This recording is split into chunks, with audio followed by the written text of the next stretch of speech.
Man, just woke up. Welcome to Disco Elysium. I know very little about this game. I just heard that it was really good, really interesting, really uh, fun, and it's voiced, so that's cool too because there's a lot of dialogue, and I don't want to read through a bunch of dialogue. So let's just jump right into it. Uh, Controller. Hello. Oh, there we go. Oh no. Thinker, extremely intelligent, very bad with people, knows interesting facts, comes up with original ideas. Sensitive, very psychological. Thank you. What's up, John?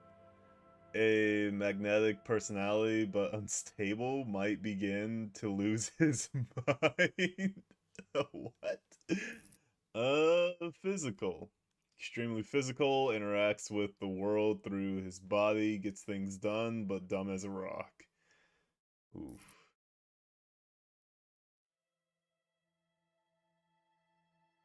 God, they both have one intelligence. Uh,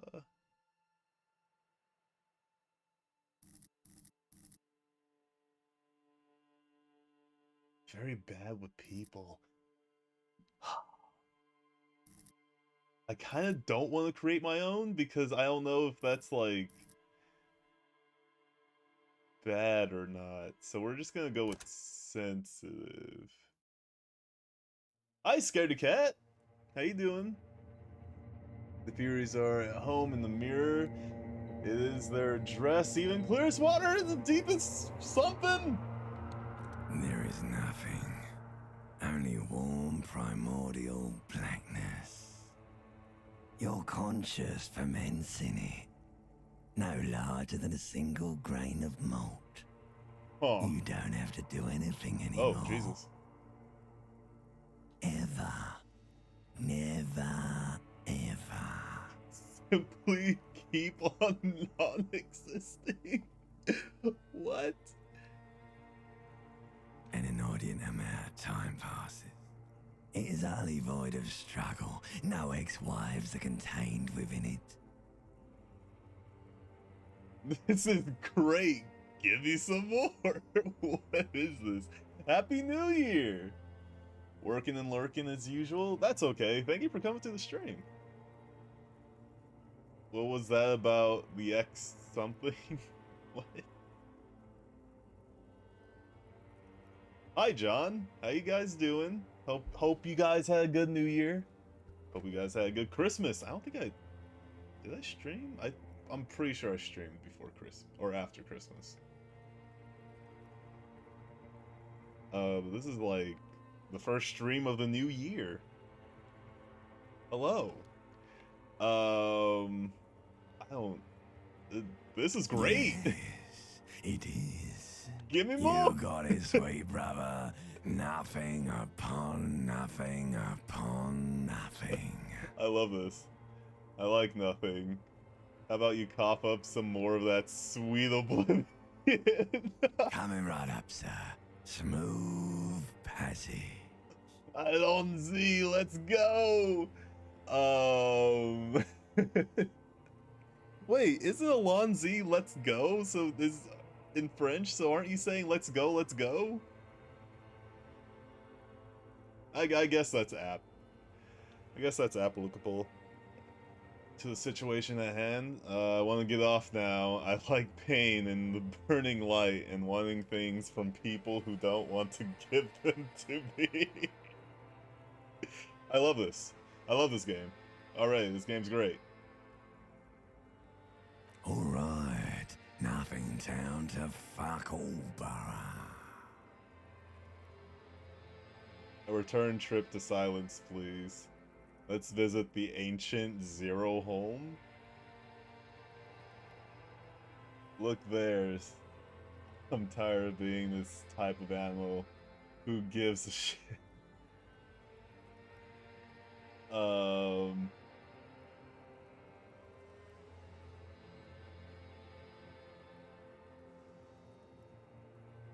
Not you. Your days of giving a shit and being that type of animal are over. Don't stop. Keep singing. Sing to me the song of death. Wait, no, I need to belittle myself instead. What? Do you really? Do not be naive. Of course not. I want to sail the inky blackness forever. Until forever The ends. song of death is sweet and endless. But what is this? Somewhere in the sore, bloated man meet around you. A sensation. Ancient reptile brain. I just read that. Like a fly to the ointment, your conscience sticks to it. The limbed and headed machine of pain and undignified suffering is firing up again. It wants to walk the desert, hurting, longing, dancing to disco music. You can Oh. take it. You're a champion. Volition. Mother help me, there's a head attached to my neck, and I'm in it? Stop, I don't want to hear anything more about this sensation. Take me back to formless, disembodied nothing. No, I'm not scared, I'm a champion. Oh. What is this game? I need to know.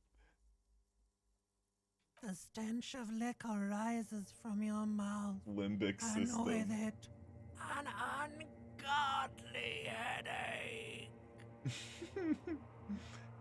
Help someone, cut off my head. It's trying to murder the rest of me. Who am I? What sort of creature does this to their own mouth?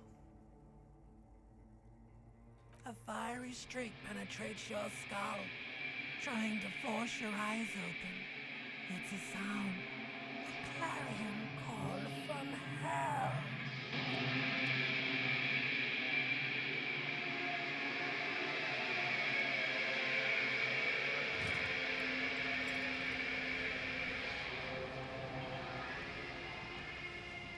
Oh.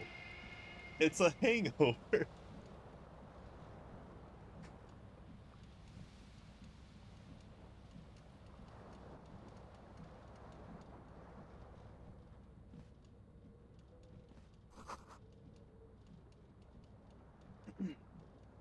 Magnum-sized bottle of Commodore Red. Looks like someone tore the tape while the song was playing.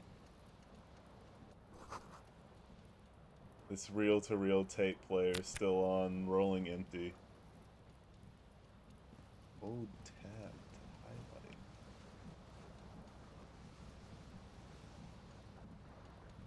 Oh.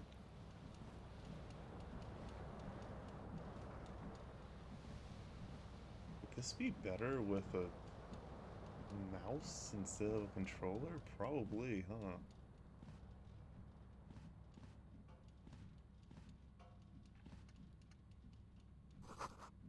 See bottles in the bathtub, wine, beer, and sweet liqueurs.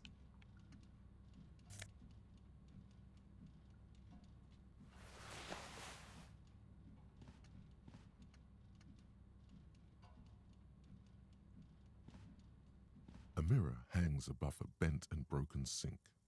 In a fierce discharge of masculine energy, someone has ripped half the faucet off. I think it might be better if I use a mouse and key. Hot water sprays from the base, and steam covers the mirror. You cannot see yourself, just the outline of a man. Oh, wait, what? What is that? What is going on? What's happening? Suddenly, you realize you have no memory of the face that awaits you there, underneath the soft vapor.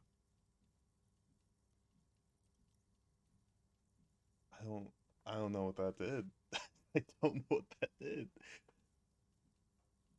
Suddenly you realize you have no memory of the face that awaits you there?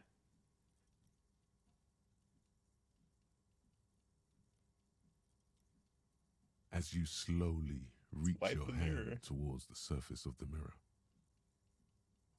Abort. You clearly have not thought this through. You won't like what you see there, and you will never unbecome it.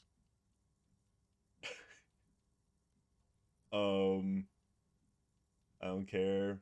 Maybe I should touch it first, make sure there's nothing wrong with my face. Yeah, there is definitely something wrong with it. Thank you, mirror. What's wrong? Where to even begin? There is the bloatedness, then the swollenness. It's like there's an upholstery of alcohol underneath your skin. I'm sorry, touch your nose. At least my tongue is okay. Touch your tongue. I'm scared. I want to stop doing this. Wipe the mirror now. Bet you are. Your nose feels like a small balloon in the middle of your face. It hurts when you honk it. It doesn't appear to be a particularly tiny nose either. Not with all the drinks it's absorbed for you. Huh. It's not. It's swollen and snail-like, wriggling between your fingers. Ew. Don't be Scared. scared. It's only your face. It's not like anyone's going to see it. Damn. Behold. Why was that a jump scare? You have no idea who this thing is, do you? Dear Lord, help me. What is this? Of course I do. It's, some kind of superstar. I think I'm a superstar. This is the face of a late stage alcoholic. I'm gonna go with It superstar. appears you're also dead. There's clearly rigor mortis on your face. Oh wait, is that an expression? Are you trying to make an expression with that face? Why? Damn. I think it might be because I'm a superstar. I'm not making it. The face is making itself. Oh! This game's amazing.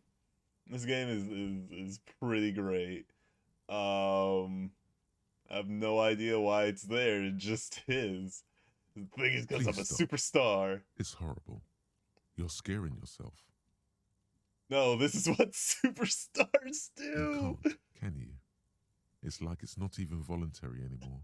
You've worn that grin into your face, and now it won't come off. What does it even mean? What is the emotion you're trying to convey? Superstardom. God, I don't know. It's indescribable. I think it's supposed to look suggestive. I'm afraid it's meant for the ladies. I'm insinuating that I'm vaguely sympathetic. I think I'm sort of pulling it off too, in a sad, has-been kind of way. There's some charm to it. It's an expression of pain.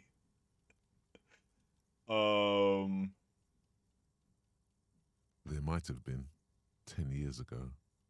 It's little more than a cadaverous spasm now. Oh God. Dig deep into your mind and to locate the source of expression. Attempt to stop the expression from happening. Like the rest of you, it comes from Yeah. a bad place somewhere in the past. That's all you know for now. What about this? Can I stop it? It's too late. Like an image on film. The expression belongs to your primary motor cortex. It will take a minor Electrochemistry. neurological miracle for you to cease producing it.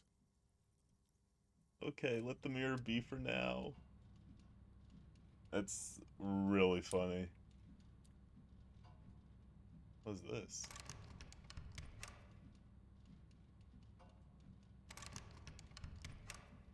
guess I can't open that.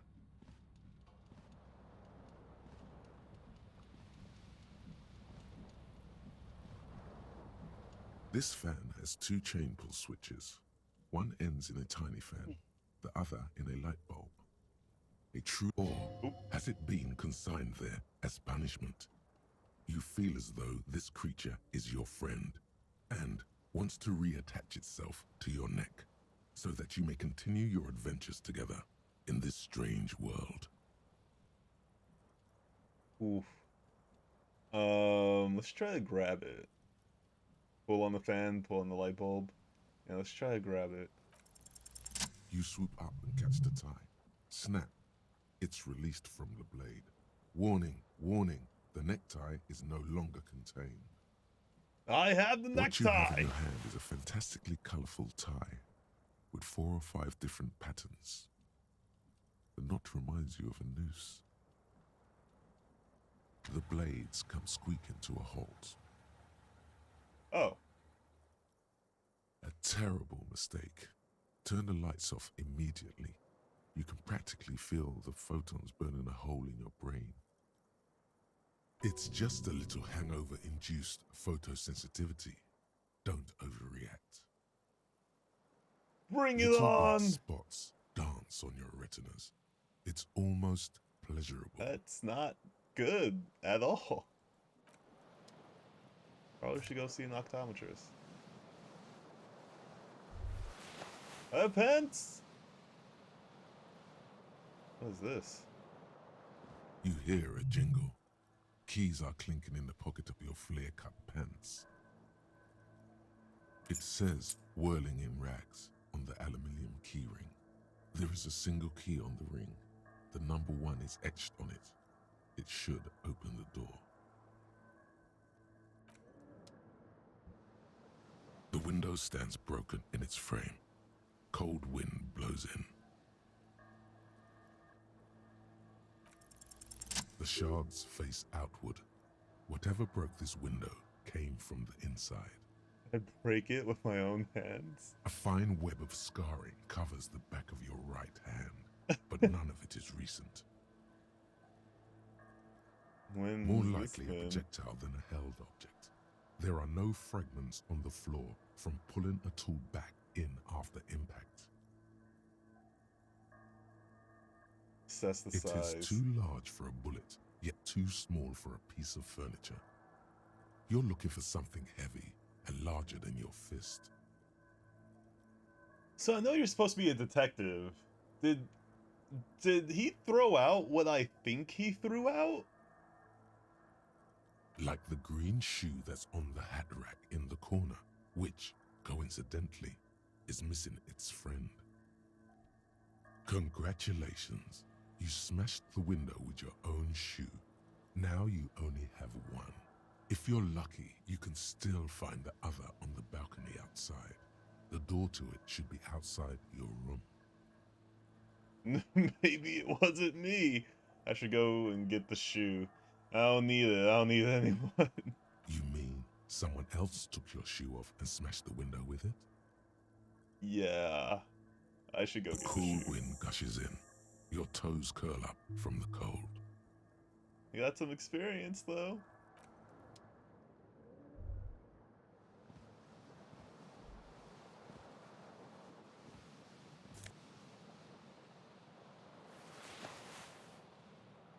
Okay.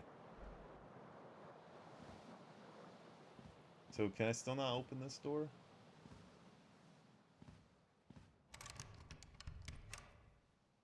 No. I do have a zoom out.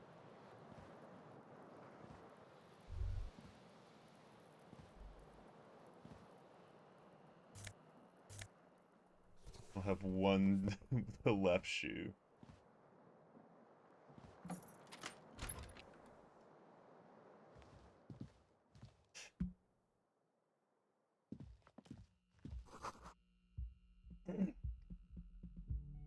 Calendar says it's March, the year is 51. There's something on the table.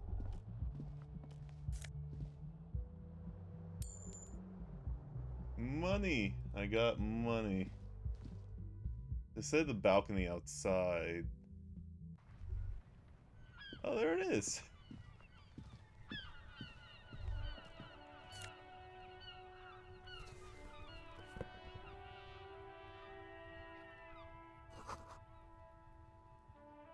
There they both are. Two identical shoes, both copiously green and indiscriminately snakeskin, reunited on your feet. How do they fit? Good, they're balanced, comfy. Feels like the only good thing about you right now, truth be told. Cool. Okay.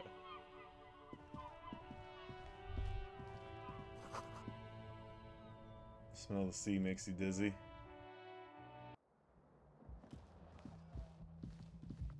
Hello, officer.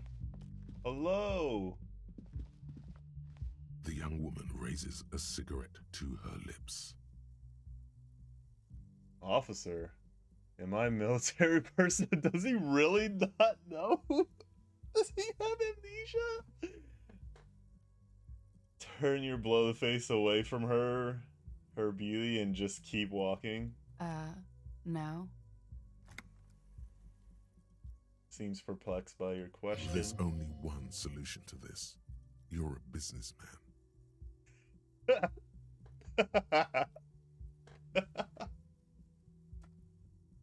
Wait, I know, I'm a businessman, chief executive officer, right? Then why'd you call me an officer? The young woman shakes her head slowly. Okay, chief technical No. officer? You're a police officer, sir. Are you sure? You're shitting me. Goddamn right, I'm a policeman, and don't you forget it. This is amazing. This is this is great. I'm not. Unless you've been shitting us all this time. Takes You've another been here drag. for 3 days. On official police business, no less.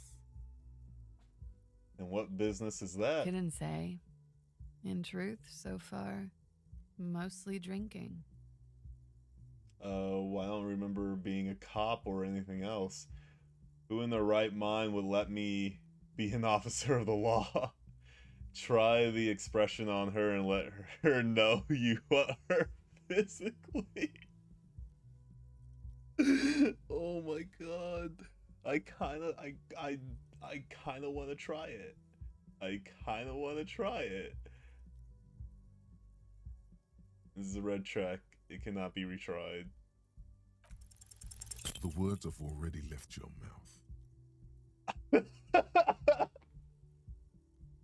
No! No! What was that? That's not even how words are used. What did you say? Come on, say it again. No, I don't want to. God, should we just keep digging? Is this... Should we just keep digging this grave?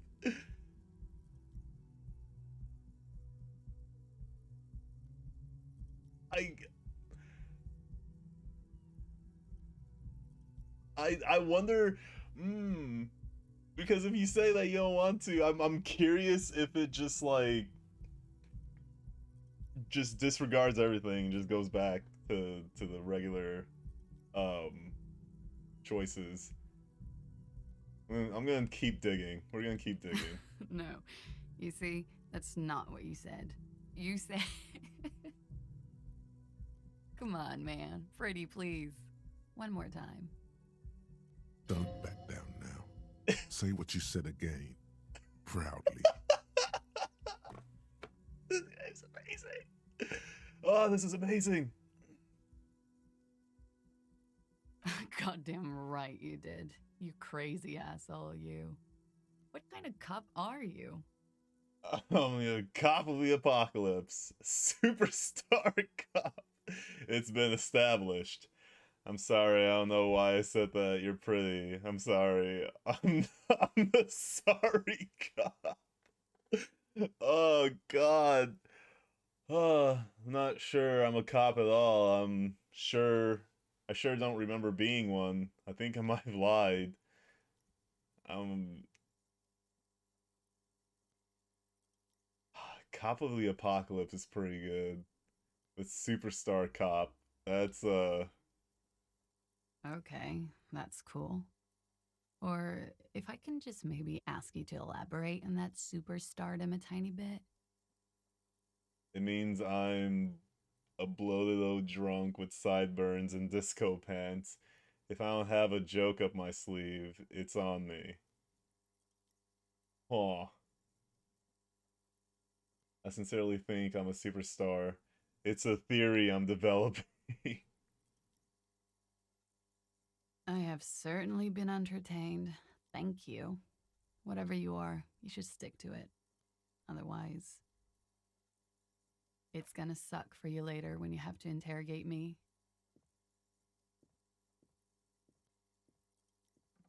What? What? And for the record, no, I didn't do it. Huh? Ah. He left a nice long stub in the ashtray, still smoking. Oh You god. should pick that fat, juicy Oh cigarette butt god. from the tray, light it up, and smoke the living shit out of it. He can't be this guy, right? I guess I make him this guy, but the what now? Am I a smoker? The living shit. Your mesolimbic reward pathway does not mince words. It wants smokes. Who knows what you are? A monster, a murderer, the gnome of Jeroma? You feel like a smoker, especially when you look at that juicy, succulent, seductive cigarette stub, still smoldering deliciously. But she broke it at the filter. I can't smoke How that. very astute of you. This renders it ineffectual. You should look for a whole cigarette, or better yet, an entire pack. Strike that. A carton. Make sure they're all healthy and able-bodied. Then smoke them all. This is amazing. The idea seems to make your neck expand. Suddenly, the garish tie feels very snug. Horrific necktie. Or you could not do that. No one is making you. Yes, I should do that. I should enthusiastically do that. I should not do that. I'll make it priority one. Well, I'll think about it. I'll think about it. Good. Thinking about yummy cigarettes in your mouth is the next best thing. Make sure you Electrochemistry, think I don't about like how juicy you sticks of tobacco all the time, though. It doesn't count if it's not all the time. And when you're done thinking about them, graduate to getting them. Oh, okay. Plus, smoking them gives massive bonuses. Find smokes and smoke them. That's awesome.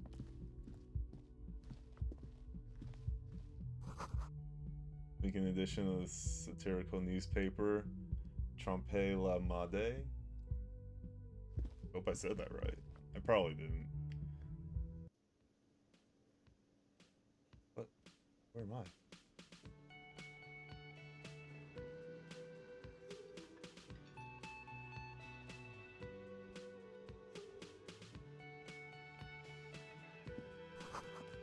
Front door closed for the winter. This is where the lyrics would be. Big old karaoke mic waiting for someone to sing into it. Speakers connected to the radio, the music season with You should static. totally sing karaoke here, the first chance you get. Your emotions need to be expressed. People need to know your vast oceanic soul. Inland Empire. Soul is immense. My soul is modest. Its normal size. My soul is puny. My soul's cubic content is obscured by the hangover. Utterly, And it needs to be heard through a PA system Yeah. by other people, whether they like it or not. Ram it up their ears, says your adrenaline gland. Violently express yourself. Oh. Okay. This goes well with the theory I'm developing that I'm a down on my luck superstar person. What should I sing when it comes to it? Who is mistakenly identified as a cop for his prominent jawline? Yes, sounds likely. You should probably go on stage and pose for a moment when you're done with this thought. See if it works. Alright, John, see you when you get back. This is hilarious, oh my god. You have not yet stumbled on the right lamentation, but it's out there. It'll come to you. You will wreak havoc with it. Don't worry.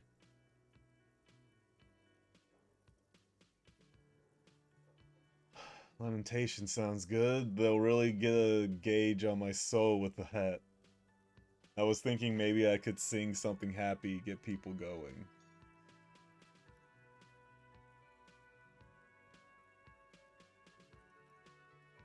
Serves them right. Wipe that smirk off their face with your sad, tragic song. Who's laughing now?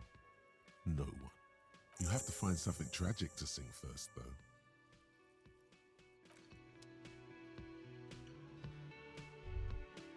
Does this guy want to talk to me? A man in his late 20s stands behind the counter, inspecting a stuffed seabird. As you approach, he gives you a sideways glance, then looks down again.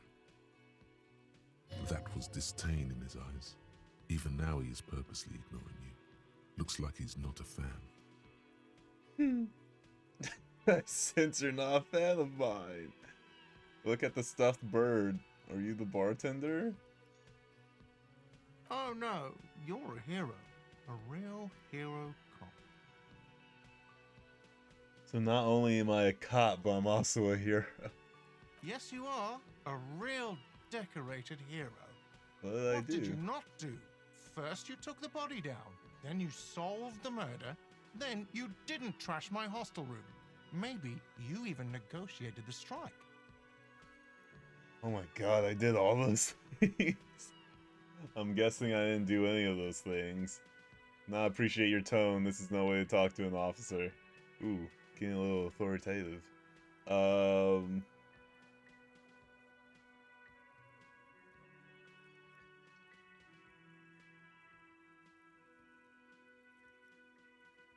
You're right, you didn't, and it's only taken you 3 days not to. I've been doing it all that time. Have you seen me No, around? I haven't seen you around. I'm not always here. A competent work of taxidermy. The white and brown seabird lies among piles of coasters and drying mugs. One of its wings broken. The man is trying to mend it. Looks like the bird was ripped off the shield that was used to mount it, most likely on a wall. Something about it makes you feel bitter. What happened to the bird? Look, your buddy is over there. He looks at the door where a man in the bomber jacket is tapping his foot to the Why floor. don't you go and talk to him, okay? I'm a cop. I talk to whoever I please. What do you mean, my He buddy? pretends not to hear you, concentrating on the bird instead. No, I'm not the bartender. I'm the cafeteria manager. That's the difference. You look like a bartender. That period of my life is over. Not everyone who stands behind a counter is a bartender, okay? What's the I have difference? 3 cafeterias to manage. 3. Sylvie tends the bar here, not me. I'm only standing in. Who's Sylvie? She just, you know. There's something there, and it's not good. That's all you know for now. Okay.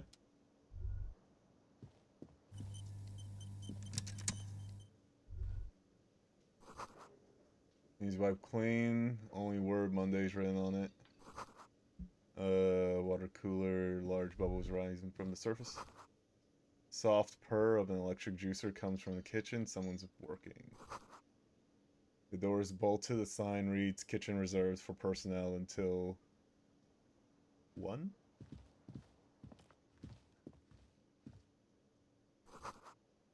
Sign mess hall reserved for union members. Don't open doors until 4 or 1600.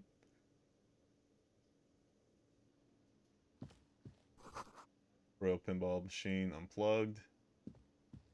Hello, sweetie. You shouldn't keep your colleague waiting. So there's a man with an orange bomber jacket. Hello. A bespectacled man in an orange bomber jacket is tapping his foot on the floor. Looks like he's waiting for someone. As you approach, he narrows his eyes and extends his hand in greeting.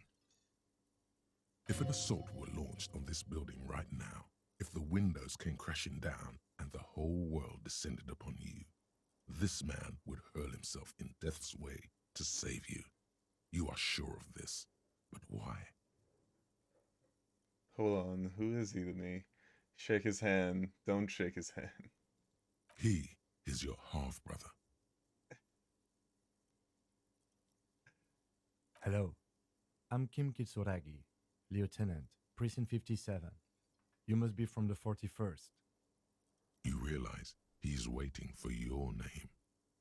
This is your chance to come up with a really good name for yourself. Get creative. Conceptualize.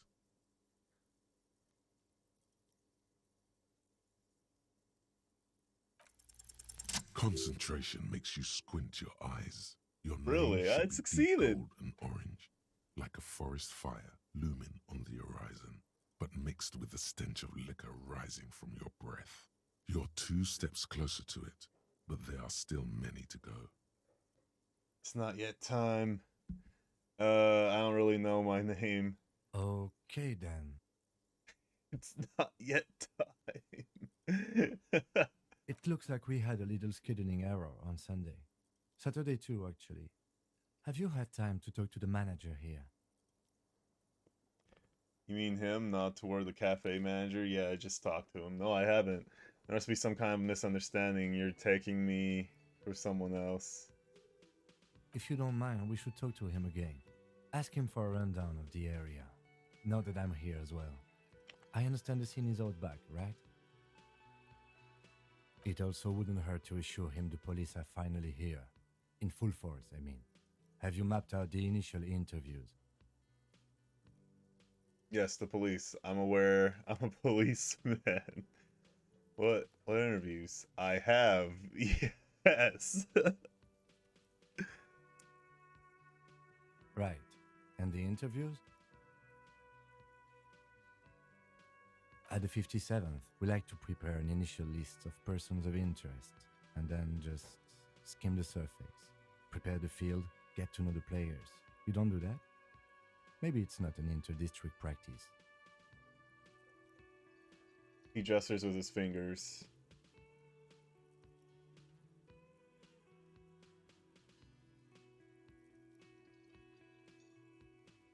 Good. But even if you haven't, we'll have time for that after we take a look at the coroner's case. Have you removed the dead body from the tree? Dead body? Mhm. I don't like dead bodies. Sure. But did you take it down from the tree? Look, man, you know, yeah. Does that mean the body is no longer in the tree? No. So, the body is still in the tree. This is the first time you detect a weariness in the lieutenant's voice. It is obvious he would have preferred for the body to no longer be in the tree.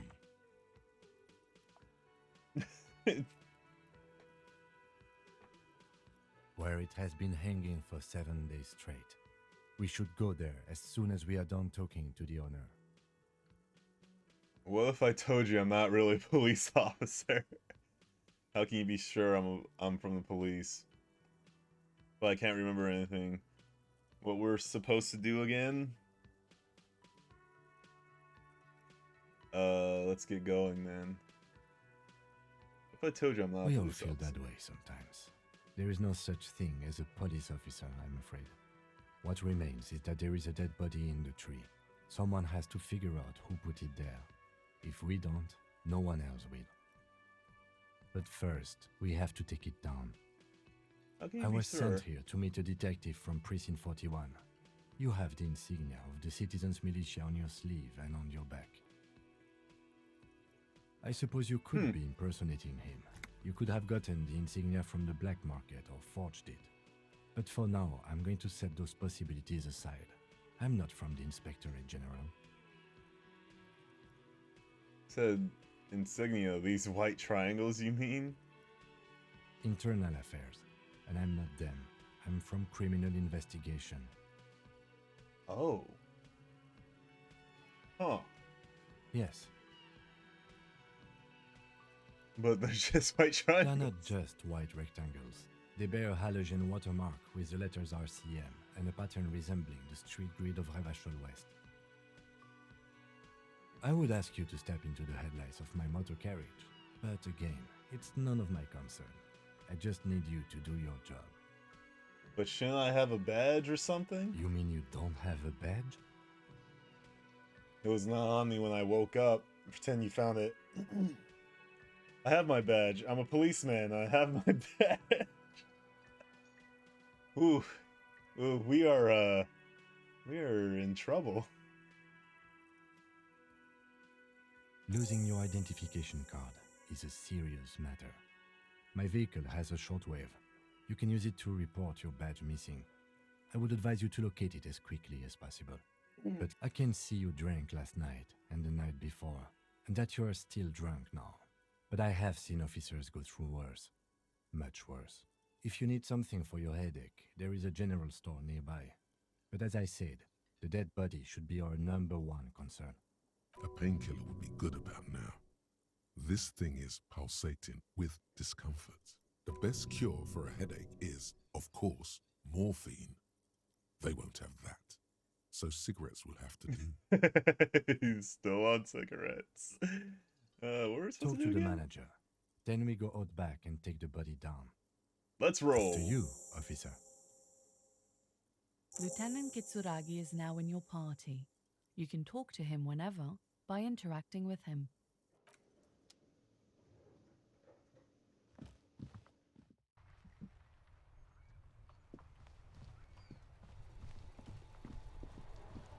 Where's your car? Is that your car?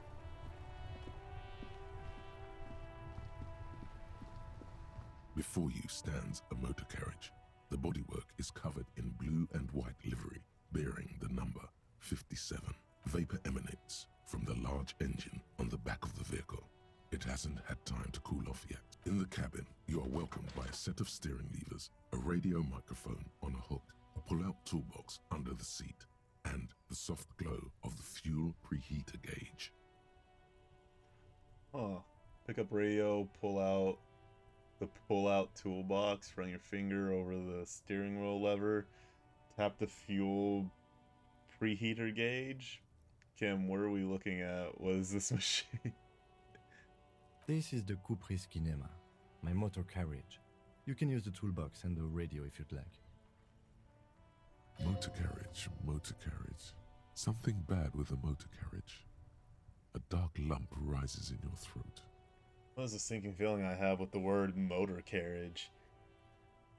Can we turn it on and drive somewhere? Squint your eyes. Okay, but what is the motor carriage? Do all policemen in the RCM have such cool motor carriages? Look around the cabin again. Nothing. It's probably nothing. Forget I brought it up. Please proceed with the carefree lollygagging. Okay, but what a is motorized motor vehicle, carriage? officer.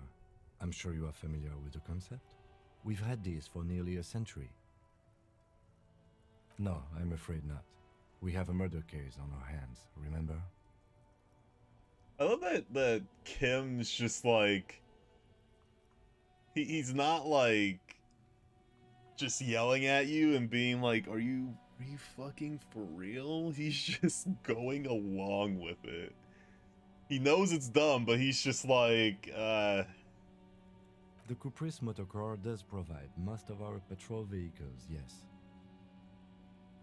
In the cabin, you see a set of steering levers, a radio on a hook. The frequency tableau lights up, and the green button labeled Prime Line glows like a feline eye. And then you hear something. The soft purr of electrical kittens, radio waves cast far and wide over the metropolis. A woman's voice greets you through the static. This is Precinct 57. Hello, Lieutenant. How may I assist you? Oh god. What options are we gonna get? Hello, Alice. Please assist our colleague from the 41st precinct here. I'm putting him on. Come in, dispatch, come in! Oh, come in, Delta 10. This is Firewalker. Copy? Hi, Alice. This is the officer from the 41st precinct speaking. Nice to meet you. This is Officer Alice Demetri, Precinct 57. How may I assist you? Could you connect me to the 41st precinct? I need to report something. Just a second, officer. It's on hold, crackling softly like a bonfire. After a while, you hear an old man greeting you from the radio. His rattly voice is oddly familiar. 10-2, 10-5. This is 41st. Come in. Over. A scrawny old man sits in a dusty cubicle, smoking, with a large white rectangle sewn on his vest. In front of him is a box-shaped apparatus with an array of wires and antennas. The radio switchboard. Hi, this is me here. I work at your station. 10-4, what's your status? Over. My status? 10-18, 10-20, over. Can you repeat that? Please just talk human to me. These numbers mean nothing to me. State your message, sir. Over. To report my missing badge. This might sound odd, but there's personal details I like to discuss. 10-4, your badge should have most of your personal details. Look over that. Over. Of course, my badge. I can look at my badge that I have. I don't have my badge. 10-9, repeat message. Over. My badge I can't find it anywhere. Basically, it's 10-4, gone. message received. This is a very serious situation. I need to 10-22 the captain. Over. 1022, the captain. This sounds bad. Bad and scary. Like being called to the headmaster's office in school. Is it him? What does he want? Says he lost his badge and needs to report it. He what? He lost his badge? Hey, who is this? This is Communication Officer Jules Pidieux, sir. Over. No, the other one. You mean your partner? Over. What is he saying? He's asking who you are. I'm his goddamn partner. It's your partner, Satellite Officer Wittmar, sir. Over. Did he lose his memory along with his fucking badge? Maybe? Who lost his badge? Dick fucking Mullen. Who do you think? It's Officer Dick Mullen from the bestseller Dick Mullen and the Lost Identity. He says, fighting off Dick his Mullen laughter. is not your name. It's the name of a fictional detective who would not lose his badge. Defend yourself. Immediately. They're laughing at you. Come on, operator. Tell him to stop. This is serious. Haha, officer has lost his badge. Haha. Like I'm the first cop to ever misplace his badge. Can we just move on? I want to get it reported and be done with it.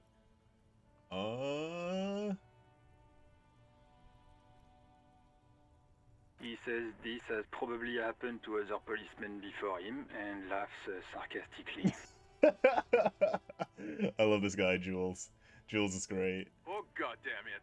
Is he fucking kidding? The whole station's gonna be dicked for this. Satellite Officer Wittmar is wondering if you might be joking and adds that this tarnishes the reputation of the entire station. Over. Mullen dicked us. He's asking you to stop, says this is serious. Of course it's serious. He lost his fucking badge. Satellite Officer Wittmar concurs, losing your badge is serious. Over. 10-4, I hear you, officer. I'm just going to make a note here that you are in pursuit of your misplaced badge. Over. fuck me. Mac, come here. You've got to hear this. Dick Mullen lost his badge. What's going on? Super Cop here lost his badge. He lost his what now? His badge. He lost his goddamn fucking badge. They are really upset about this. Could you all just stop saying lost his badge for a moment? He asks you to please stop saying he lost his badge. Why? Did he find it? Sergeant Orson was wondering if you found your badge yet. Over. You don't have a comeback. Sorry. It's hard to think like this. He's not replying. Looks like he's still looking for it. 10-9, come again. I didn't get that. Over. New heights even for Captain Sober. Ask him. Ask him if he's lost his gun, too. Oh, shit. Sergeant Orson wants to know if you lost your gun too. Over. Check your pockets. Check your... Holy fuck. You don't know where it is, do you? Oh, God. It's not here. I don't have my gun.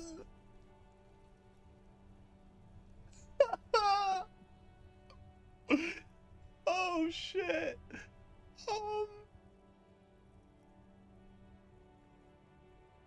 No. It's gone. It's not fucking on you. Don't sweat it, Bratan. You don't need a gun to have fun. We can still have fun. It's not all over. 10-9, coming officer. Did you get my question? We were wondering about your gun. Over. Convince them that you didn't lose your gun. Even before you can get the words out, everything gets scrambled in your brain. No, of course I didn't lose my fun gun. Fuck it, I didn't lose my gun. He says he didn't lose his gun. Or his fun, whatever that means. Ask him to describe it. His gun. Not his fun. Just the gun will do. Satellite Officer McLean requests a description of your weapon. Over. The fuck do you need a gun for? Look at the pythons on your arms. You are a gun. The biggest one in the world. Oh, request a description, huh? We'll give him one. Describe the plasma gun. For starters, it's massive. Got flared cooling vents along the front and hydrogen flats sticking out too. Whisper to the lieutenant, Kim, what are you packing? It's a gun. What can I say? A regular goddamn murder weapon. You know how they are. Bang bang. Jesus Christ. Trick question. I'm a martial artist. My entire body is one big gun. Look, I don't have it alright. I don't have my gun. Hey, Kim, what are you packing? It's a single shot kill A9. An armistice to be precise. Says it's a kill 9mm armistice. Armistice? What, is he a fucking... Clearly he doesn't have his Villiers anymore. Dear God, he lost his gun. Oh my, I can't. This isn't really a laughing matter. Mac can face a giant of Coco Noor by himself, but Disco here made him piss his pants. Oh, I can't. Fuck. He lost his... Ask him if he's still got his wiener. I'm not going to. Ask him. Sergeant Orson here is wondering if you are still in possession of your genitalia. Now is a good time to say fuck and ass and so on. That'll make this all right. Yes, I lost my wiener too, just lay off. I left in his mama's after I fucked her ass all night. Jesus. I don't need to listen to this. That's a negative. Not going to say that. Over. What's he saying? Share with the class. He said he sodomized your mother. The prick ate Mama's vanilla waffles at the captain's birthday party. Some nerve he's got.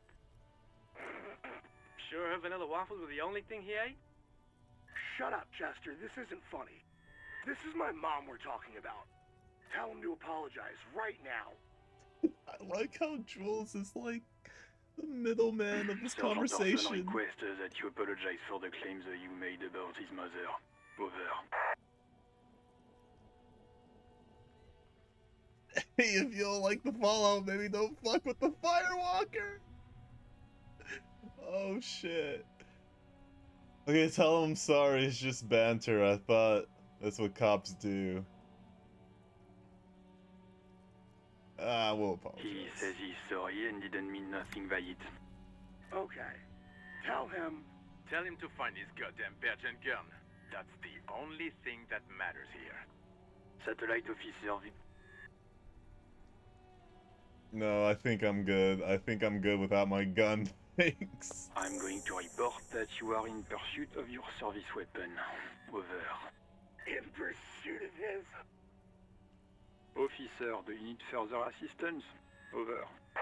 Roger that. 10-10. Over. Holy shit. This was a conversation.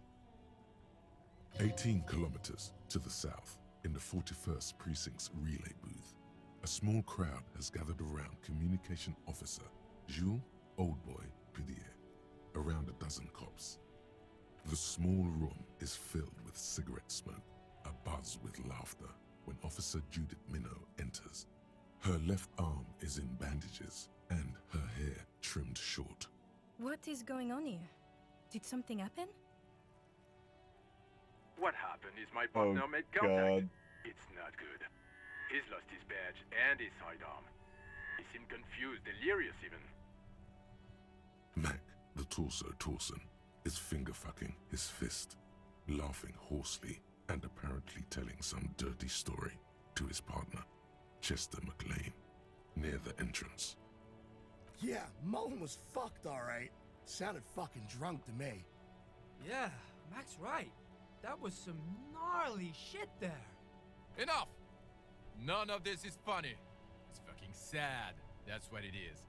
He's a cop. He's one of us, goddamn this. We must help him.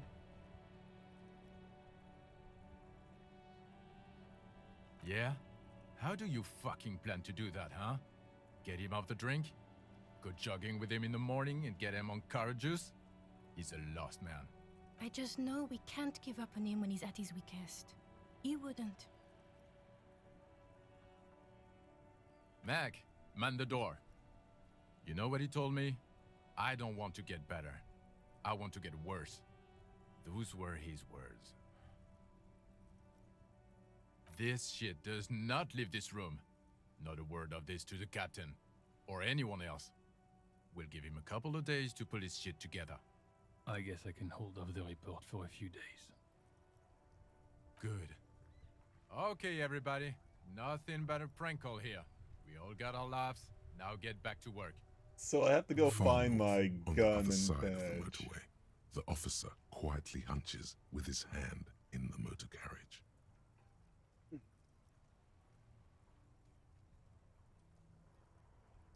A metallic drawer slides out from under the seat and clicks into place. The tools inside are neatly organized. Take what you need, officer. It's going to be a long case. I'm not protective of my tools, like some men are. He's clearly a little protective of his tools. But what can you do? Work is work. Hand-cranked flashlight? The pry bar feels nice and cold in your hand, heavier than you'd think. Cold and heavy, like truth. You feel like you're reunited with truth once more. Useful for opening all sorts of doors and lids. The handles are long and sleek. Snap, snap, go the cutters in your hand. It's And robust, flashlight. weatherproof, and well-made. Police issue, blue. Lets you see things in the dark you would otherwise miss.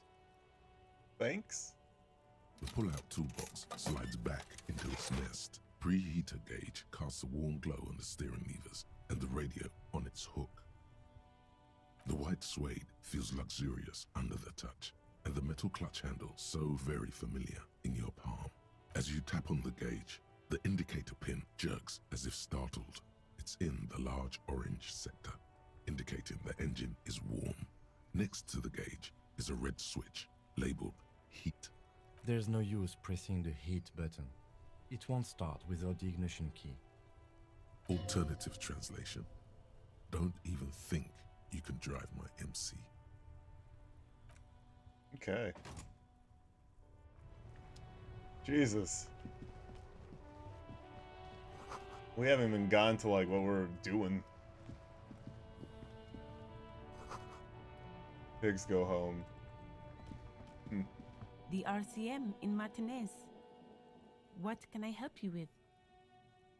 We don't see a lot of police around here, that's all. Of course. What can I help you with? I Of don't need course. anything right now. I won't hold you back. Her gloves. You get the feeling that you need them. You have a dead body to deal with after all.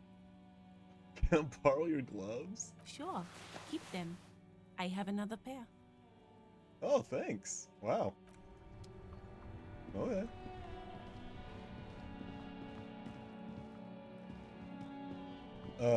First we gotta go talk to the manager.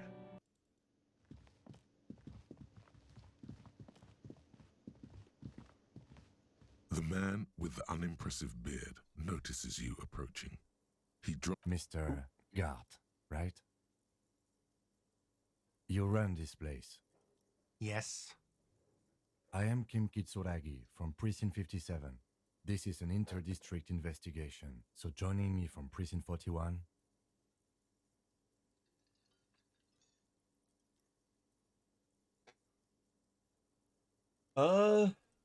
The harbinger of ruin. Oh god. What is the gold and orange like a forest fire but smells like liquor? Currently in between names. What? Nothing, I just wanted to see what happens if I say that. Now I do.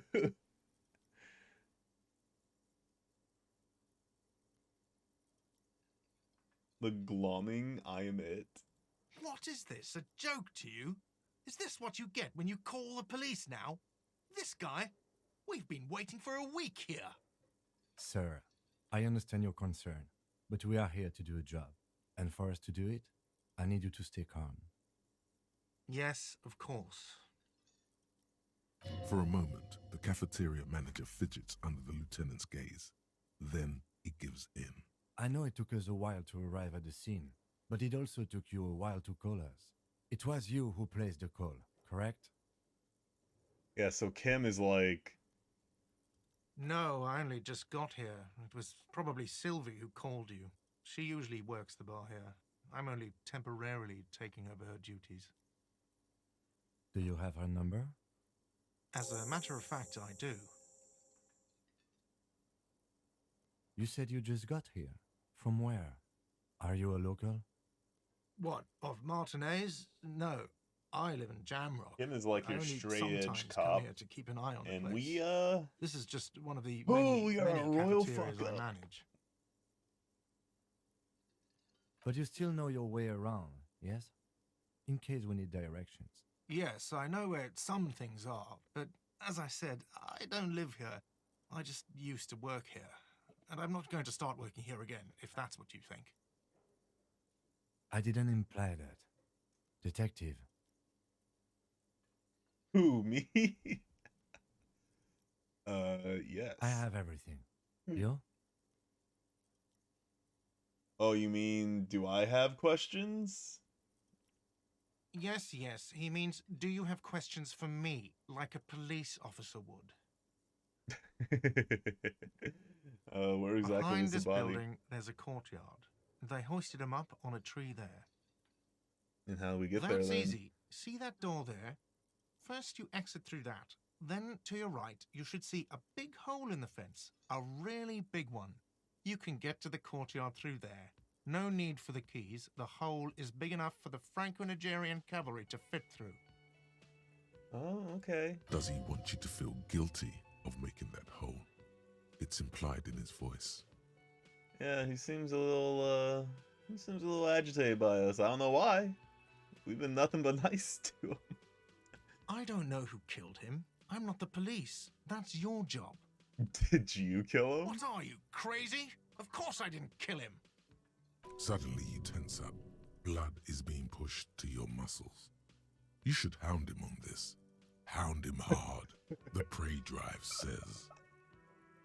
Okay, I'm not gonna hand you on this. Did you kill him? No, I didn't.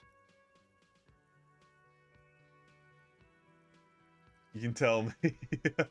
I didn't. I don't appreciate this. What is this? What? Why did you have to kill Do I him? have to answer him? Is this mandatory? The lieutenant stands motionless, his expression unreadable. Did he hurt you? Is that why? Did you get some kind of sick kick out of killing him? What are you, an idiot? I told you I haven't killed anyone. Anyone? Have you killed someone else then? He ignores you. She went away because none of your business. She pertains to the coming apocalypse. This is the second time you avoided the subject. Oh my god, what is your obsession with this Sylvie person? Get over it. I don't know, she works here! Maybe it's he who's obsessed with this Sylvie person. Certainly sounds like it. Let's go. Not so fast. And she called the You owe me cops about the 130 murder. real. No one is saying the multi-pattern necktie you found tied to the ceiling fan can talk. No one. It must be merely imagination. But... Let's bail! Time to push the eject button! Sounds like a responsibility! You don't like those! No, don't listen to him. It's madness. Just talk. What's real? Oh, excuse me. You owe me 130 real. The IIR, or Inter-Isolary Real, is the global reserve currency. Whatever part of the world you're in right now, it's safe to assume he means you owe him some money. Oh, I understand. By real, do you mean some form of street cred? No, you don't owe me street cred. You owe me money. You owe this establishment 130 real. Who does that clown think he is? Arrest him! Did you just hear my necktie speak to me? Twice? Oh, what do I owe this place for? What exactly is money? No one is saying that! No one is saying that Ty can talk! That would be ludicrous! It's just that you should arrest him! It would be wiser! He wants to take your money! I'm not comfortable with this. Try to somehow tuck the tie away. Great advice. I'm considering it. Give the tie an affirmative tug. No way I have duties. I'm a cop. I'm not talking to a tie. The lieutenant looks at you tugging on your garish tie. He puts his hand on your shoulder. If you don't have the money, it's okay. None of us are in this for the wages. That's Cop 4.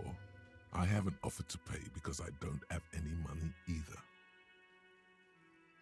What do I owe this place for? 3 nights at a tariff of 20 real comes to 60 real. Then there's the window you annihilated.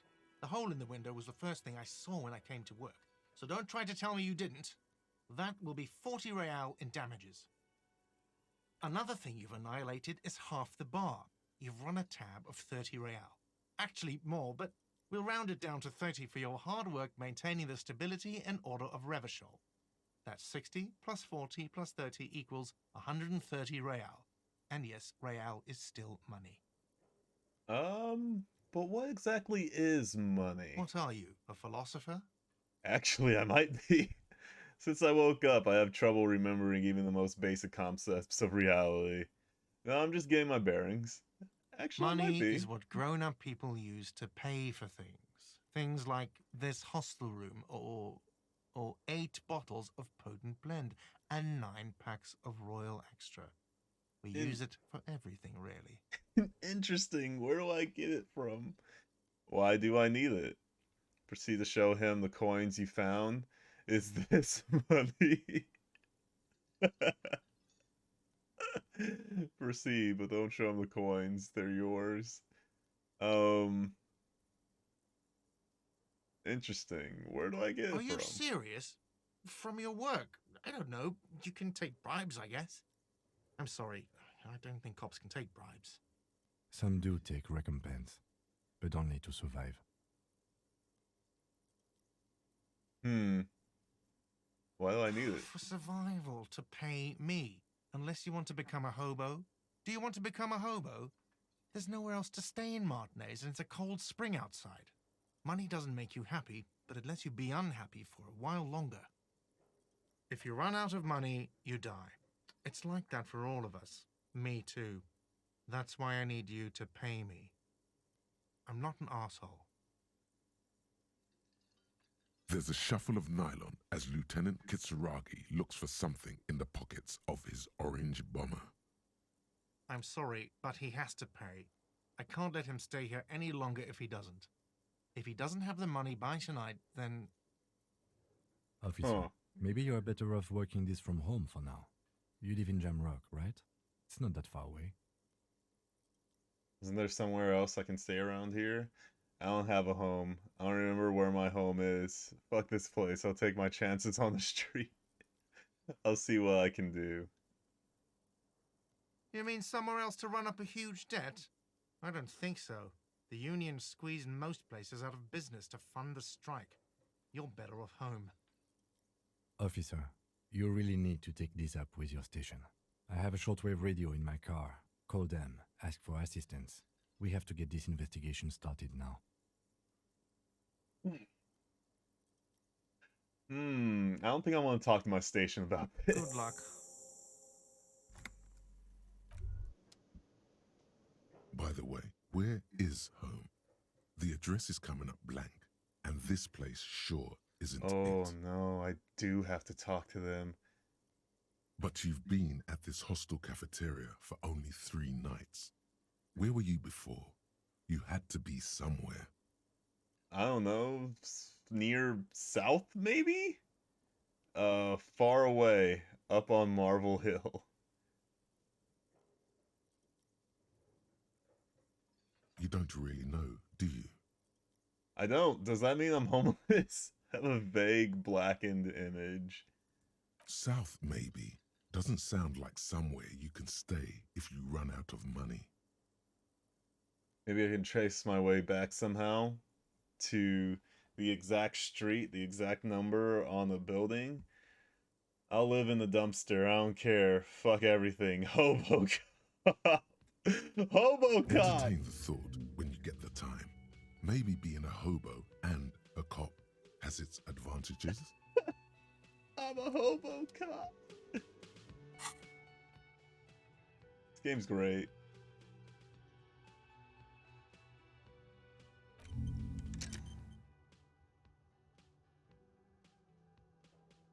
A cop and a hobo cop.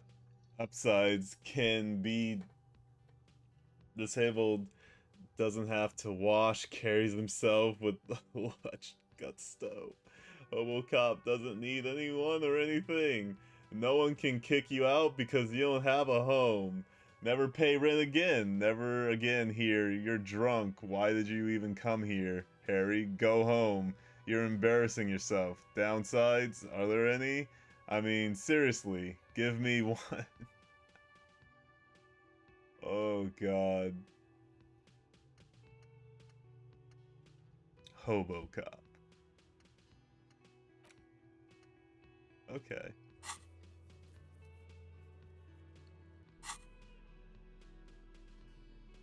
This game's great.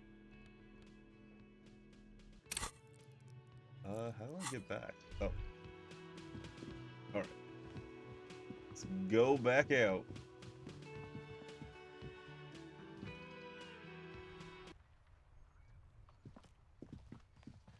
Okay, they said the body is over here. Oh. Yeah, that's a body. Kuno's got this. No other than 12. Oh yeah, Nappa Gumpy, Kuno. What? What? What'd you just say? Hey kid, a word, police business. I'm on your time, please. Right in the dick, Kuno. Get him right in the dick. Should ignore you. Love it in the dick. Oh. The boy is sweating profusely. His eyes are like two black holes and his jaw is twitching as if trying to break free from the empire of his body.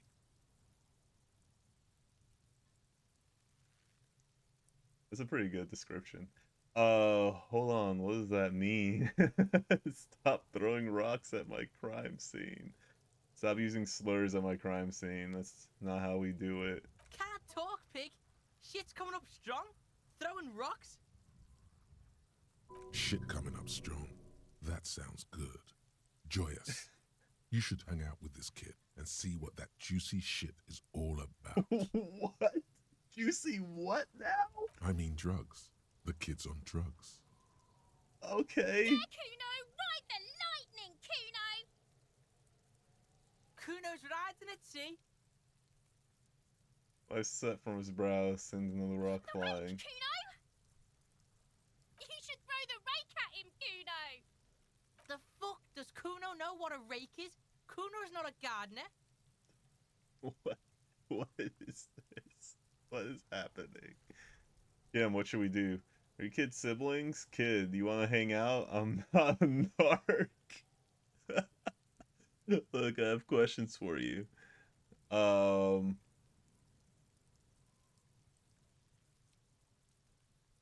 We shouldn't do anything. I don't tempt such forces. What forces? You will see. The fuck are you talking about? He's calling us Kuno. He says we're fucking each other. Not saying that at all. Jesus Christ. Fuck no. Kuno doesn't buy that shit. Fucking entrapment shit. Alright, entertain the Kuno. Show me what you got. What you got there? What you got, huh?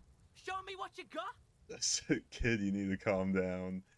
The body, what to do. What do you know about it? About the crime scene, you kids often play in this yard?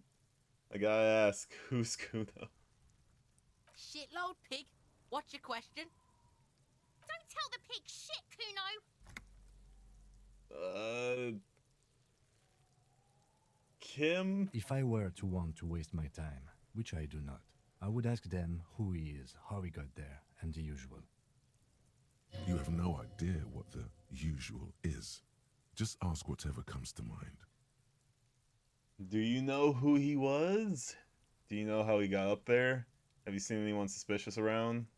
More on this later. Right now, let's talk about something else. Probably climbed. Kuno was busy down the road when that shit went down. You heard Kuno. Kuno wasn't even in Martinez. Kuno wasn't in Revachol. Kuno wasn't regional. Okay. I don't know. Some fucking Mesk or I don't know. Some other place. Night City. Kuno was in fucking Night City. Where's Night Kuno City? gives this info out on a need-to-know basis, and you don't need to know. Kuno didn't smoke the gimp, if that's what you meant. Kuno's fuck gimp. Kuno uses the fuck gimp for target practice. End of conversation. Very strong. You should be this stoic.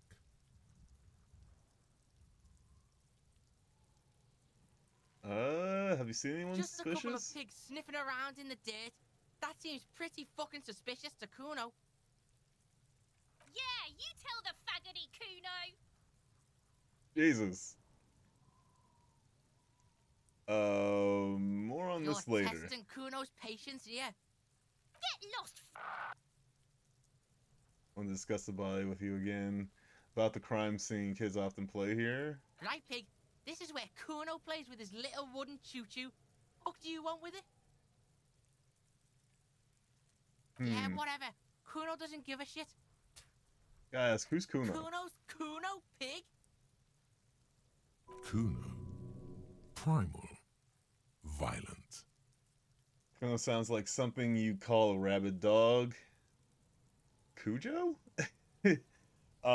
So you refer to yourself in the third person. Kuno, is that some kind of gang name? The fuck are you calling a third person? Kuno's the fucking first person? He looks slightly confused, but proud he came up with that retort. But right as he's getting distracted, you hear a malevolent hiss from behind the fence. Watch out, Kuno! He's trying to fiddle you! He's gonna put his hands on you! What? Help! Pig's got Kuno! Help! What the... What? No! Help! He's got the Kuno, help! What? I'm not doing anything.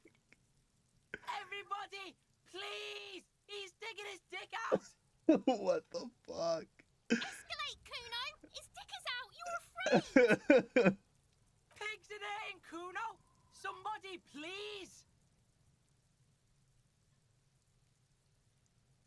Shut him down? What is this sick charade? Who put you up to do this? Are you high right now? Don't punch him. It's a bad idea. Can I punch him? I'm gonna punch him.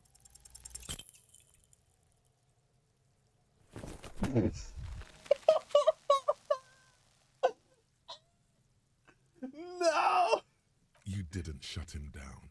Your fat fist didn't meet its target. Instead, it pulled you down with it. Ouch, my arm. My fucking knee. Pig's trying not to cry. Kuno can't believe this shit. Can no one stop the Kuno? Pig, Kuno thought you had this. What happened? Kuno can't do anything now. The whole charade was about establishing dominance over you. It's safe to say he has succeeded. No! My morale! Kim, help me! Stop laughing. Yeah, I deserve this. Someone call an ambulance. I really hurt myself. No.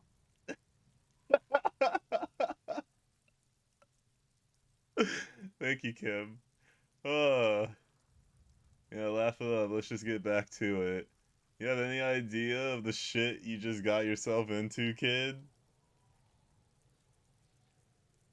Kim, just... No.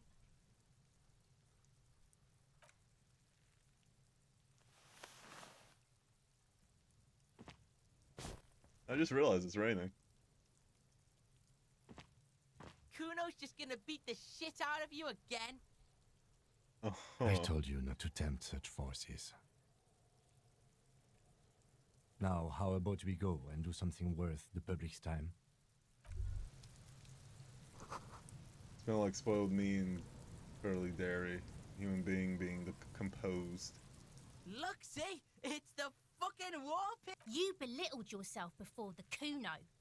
Now you must seek his forgiveness. You're on my crime scene. I can't have you uncooperative civilians here. Look, I want to make amends. I want to make amends. Fucking what pig?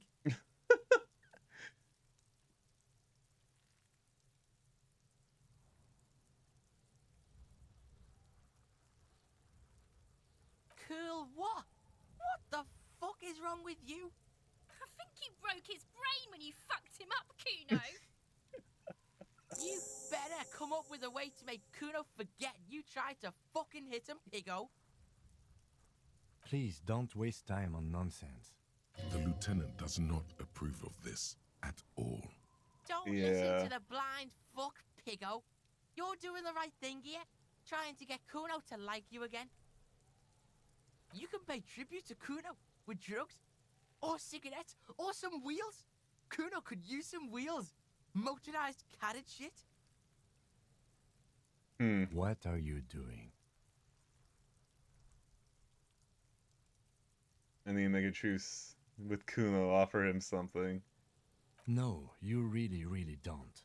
That is a 12-year-old boy. His opinion of you doesn't matter. You don't fucking matter, book him. Still gonna mark it down as something I need to do. But why? You're turning this into a huge thing. In punching someone. In punching someone always ends up being someone's bitch. Don't you know anything about male power structures, Kim? Oh god. It's just very hard for me to let things go. I know it doesn't matter, but I need to make it right. Okay. If you absolutely need to. But right now, let's move out.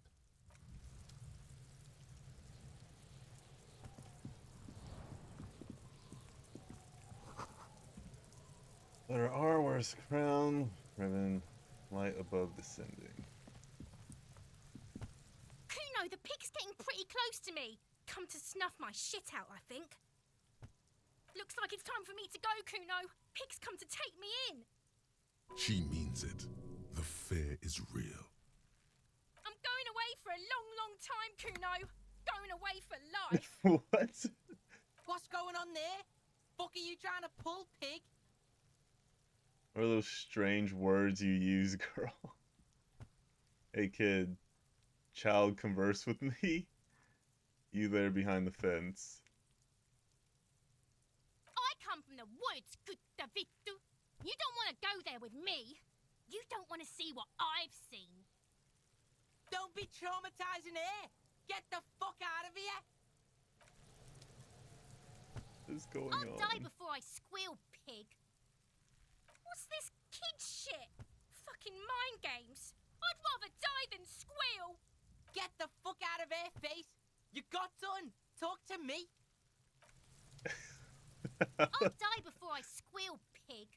Murder was the case they gave me. Uh-huh. I'll die before I squeal. You don't want to fuck with me. I got my hands bloody.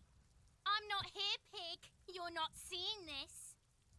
You can still see the top of her hat from behind the fence. Okay.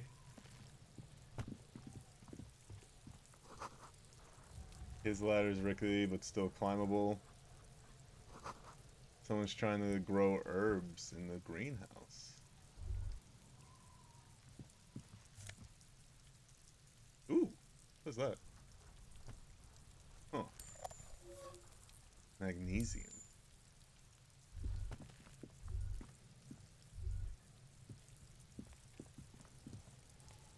There are several footprints in the mud, left by work boots. Anywhere from 6 to 12 pairs have walked here. What kind of Every boots? worker's boots with reinforced toes and hobnails, all over the yard. Get an exact count? What do you think you are? A super detective? You're hungover. These are just dents in the mud. No pattern emerges for the time being. Aww. Aww.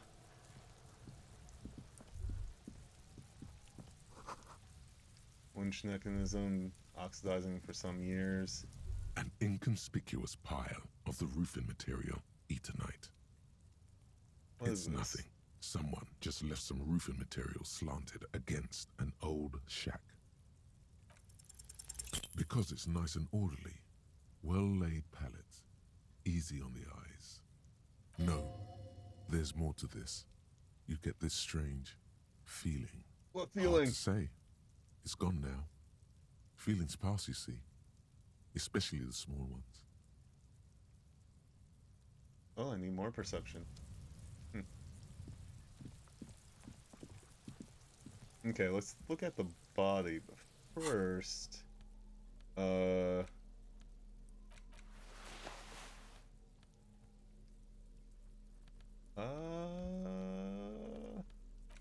I get, like, an item? Oh.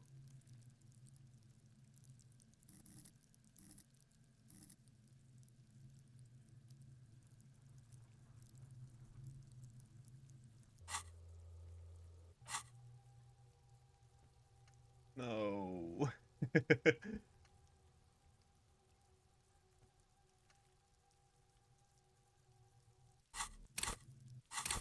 Oops. Oops.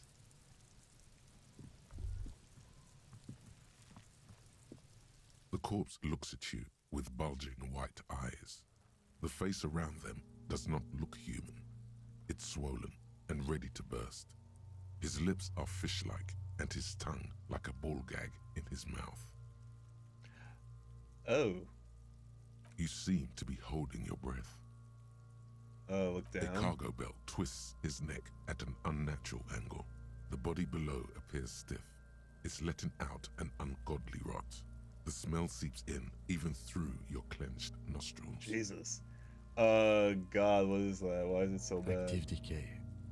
It's okay to throw up, officer. No one is judging.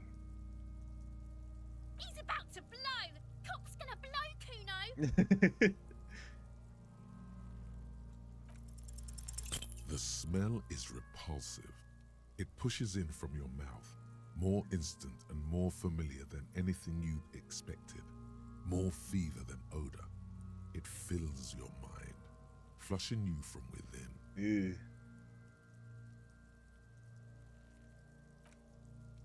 Try to walk away.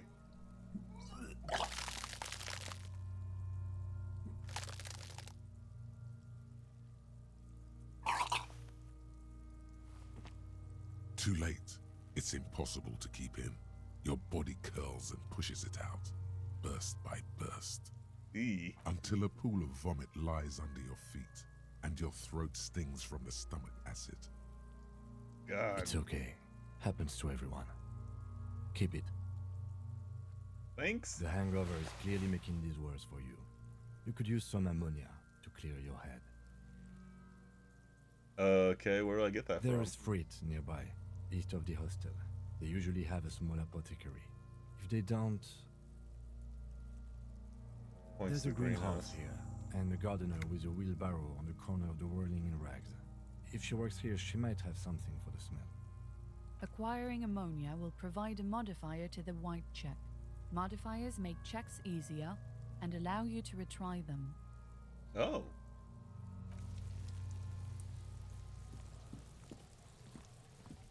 This. Oh, I got a handkerchief.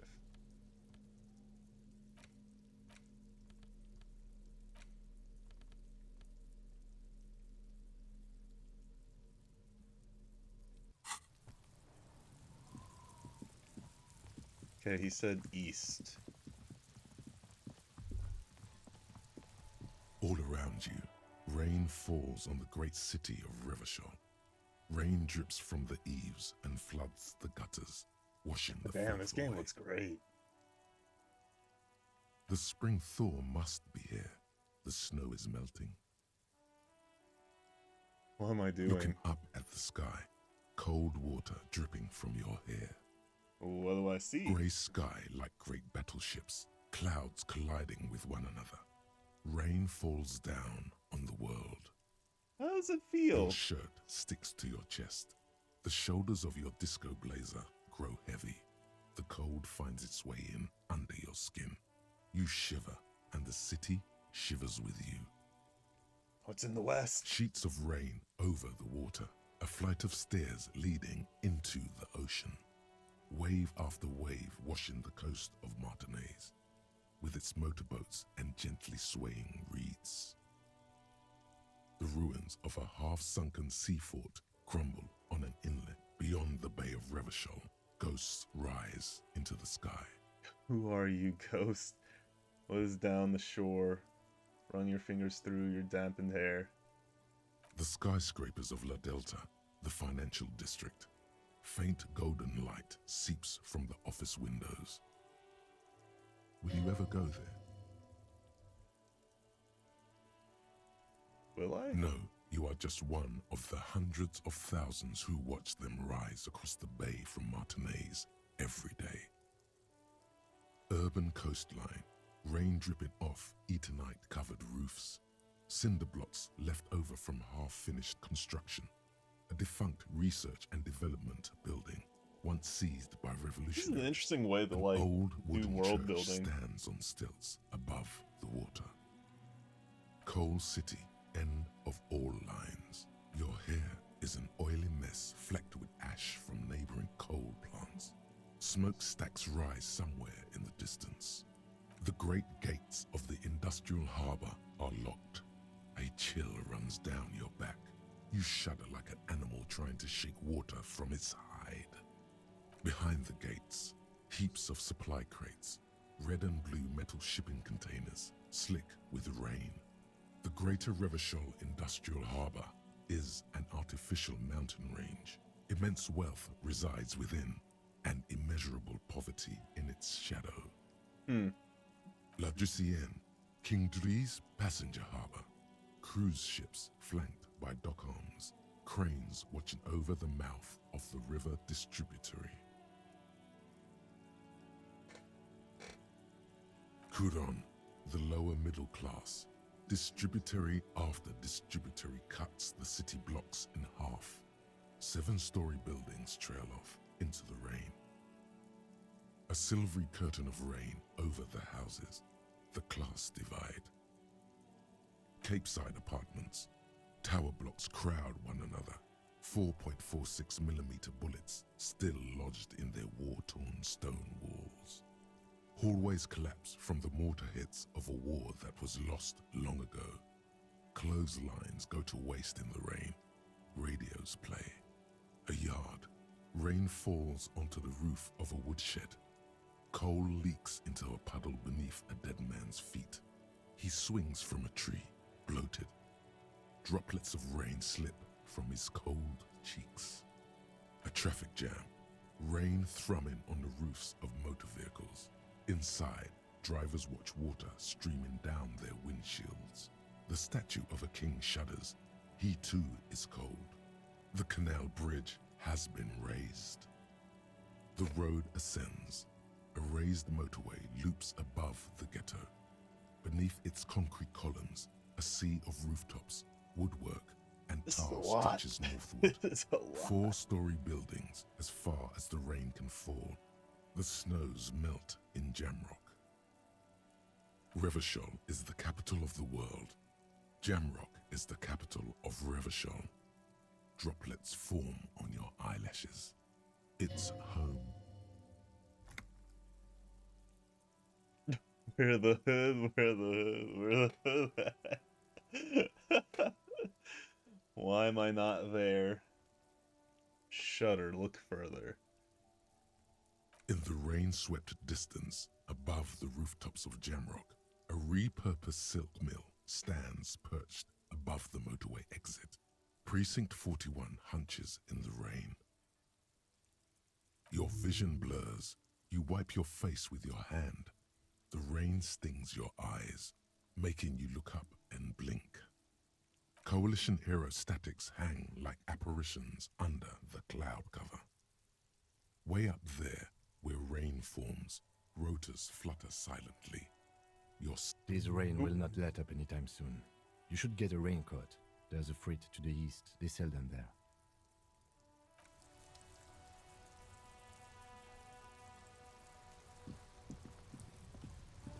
It's raining again. It was clear just an hour ago. Sure, I'm done with it. Oh, cool. Go easy on that stuff. It gave me a terrible headache.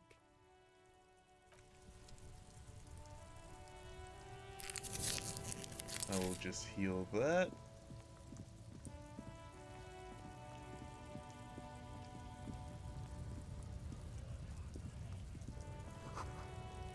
Jump jams. Glossy magazine. Oh god. Shouldn't feel threatened by handsome men. Don't be so silly. What is that? Huh.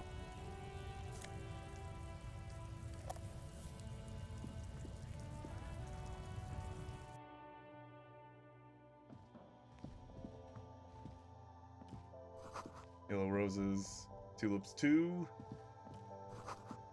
Melancholy pop song plays on the radio.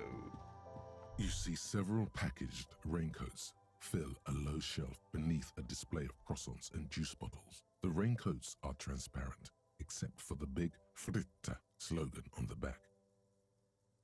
What is what? It's a raincoat.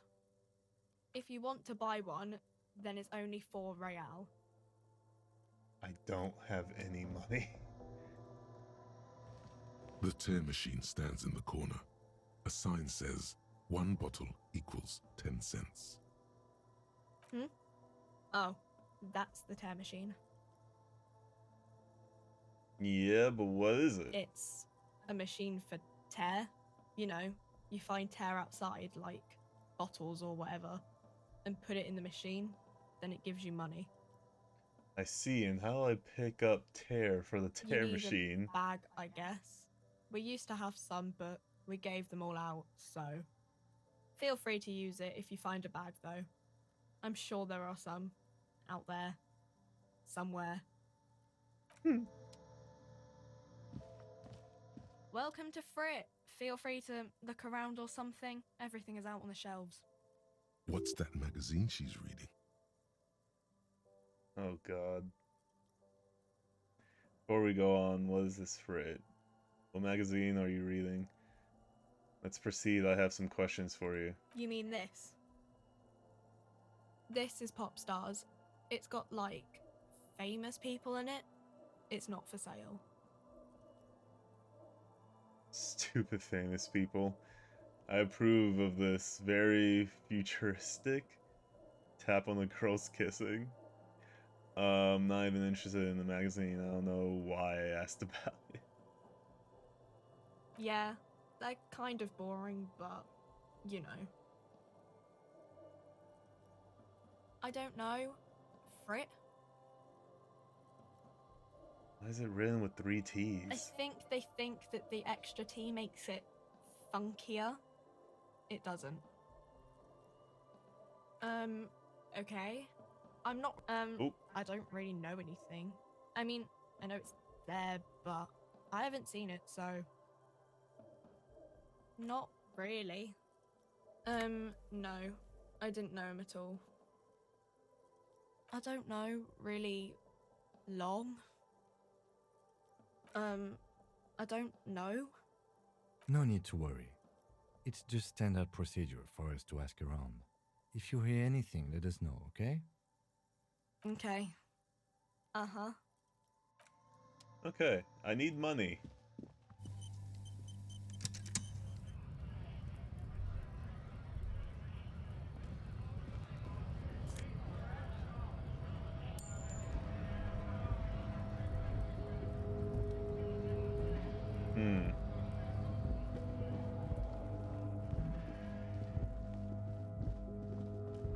We should go back to the corpse.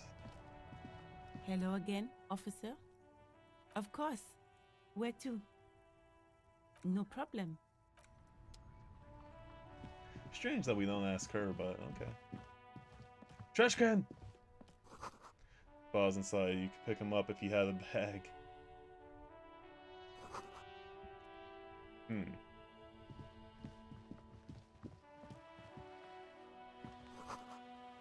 Book has Rose, a pistol, and a half-naked dame on the cover. Muscular man surrounded by flames. What about Pate? Pate?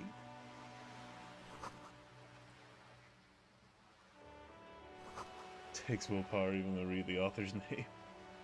Hello,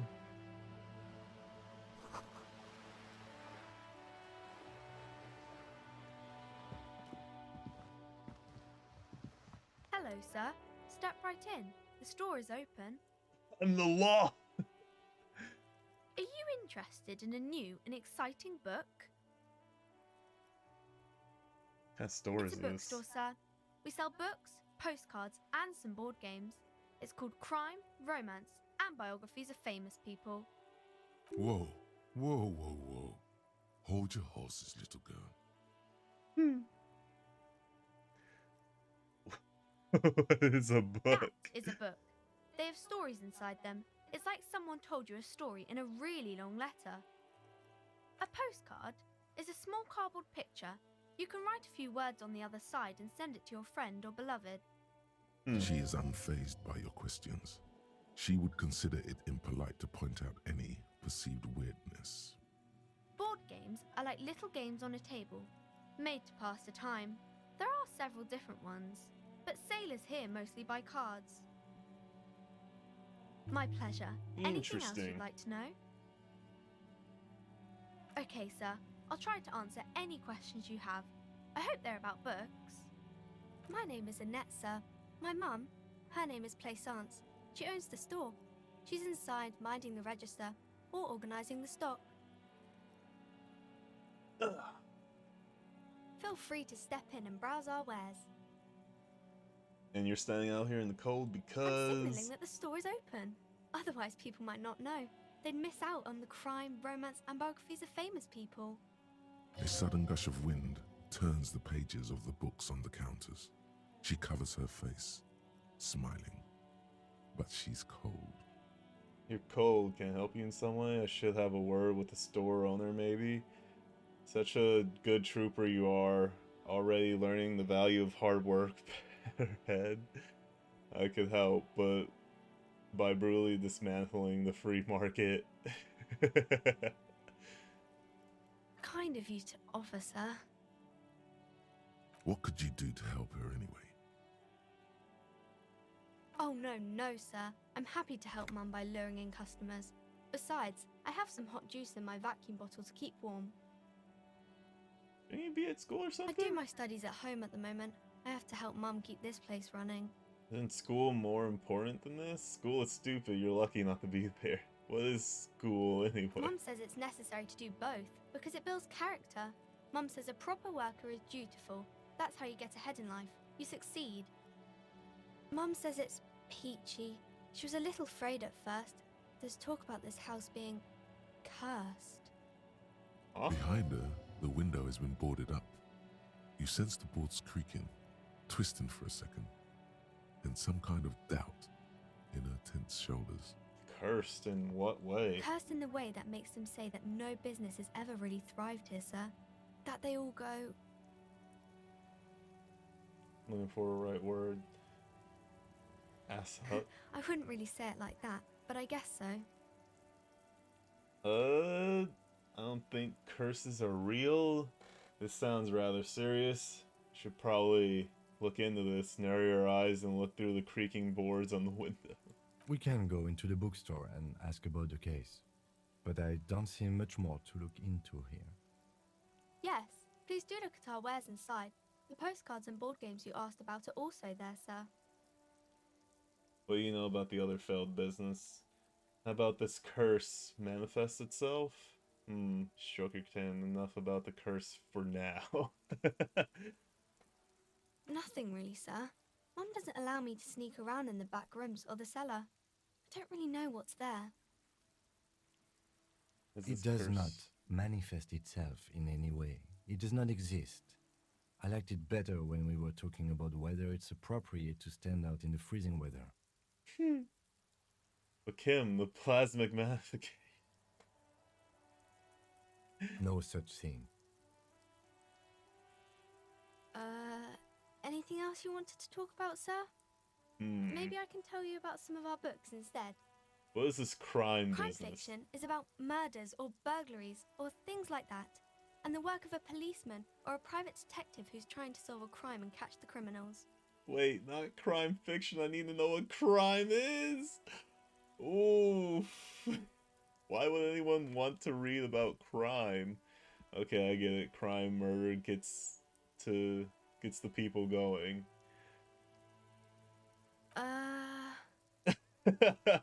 Is that bad? Crime is what we were solving before this conversation began. Why would anyone read about It's crime? exciting to people, I guess. They get to imagine dangerous things, and it's kind of like a puzzle, where you can guess who the criminal is, or how the good guys are going to catch him. Policeman You don't myself. look much like a policeman. Oh, well, What does a cop look like then? Okay then, I'm not a policeman, or should stop being Didn't one. mean to offend, sir. Sorry, sir. It's just that you don't look like Dick Mullen. Huh. Used to be exactly like that Dick Mullen guy, then I decided to live a little. You know, no one actually looks like that guy in the picture. That's just a stupid fantasy of a man. It's not your body that's important in police work anyway. It's your... Point to your head. Wow, you look... Wow, look at that guy.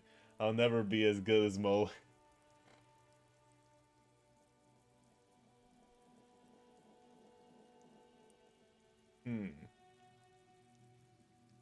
Head, yes. No, it's your soul. Your blue soul. No, your resilience. So that Mullen guy... Like a Hample man? Who would respect the face. Not even drawn correctly. He lacks soul, grit, a total disregard for personal safety. You gotta take the pain. This Mullen guy looks like he'd run to his mom, ain't got no balls. I'm not sure I understand. Policeman's gotta have the right stuff and ingrained sense of the law. No one would follow a weakling like If you Mullen. say so, sir. He's just a fictional character. He's no match for your soul. Maybe you can show me some real police work, sir. Like in the books. Oh.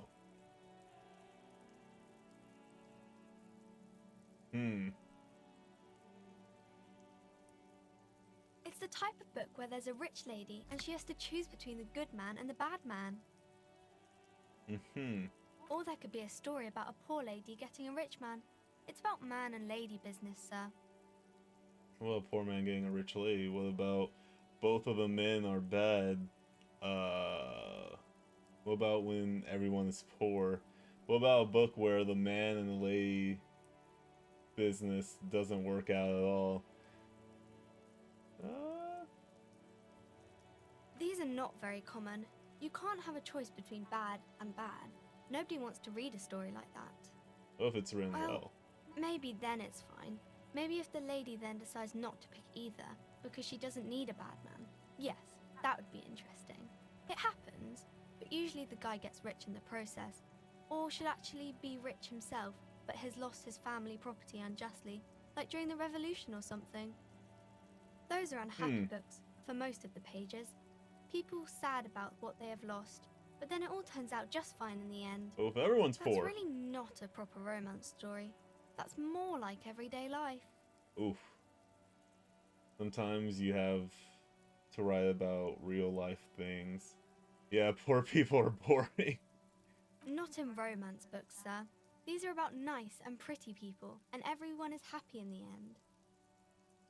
I haven't read many of those. Maybe you should ask Mum. Yeah, you think she has one about an excruciatingly painful breakup. Maybe I will. I don't think it's a romance story if the main characters break up, though. No, think about it. One where they plunge into a torrid spiral of pain and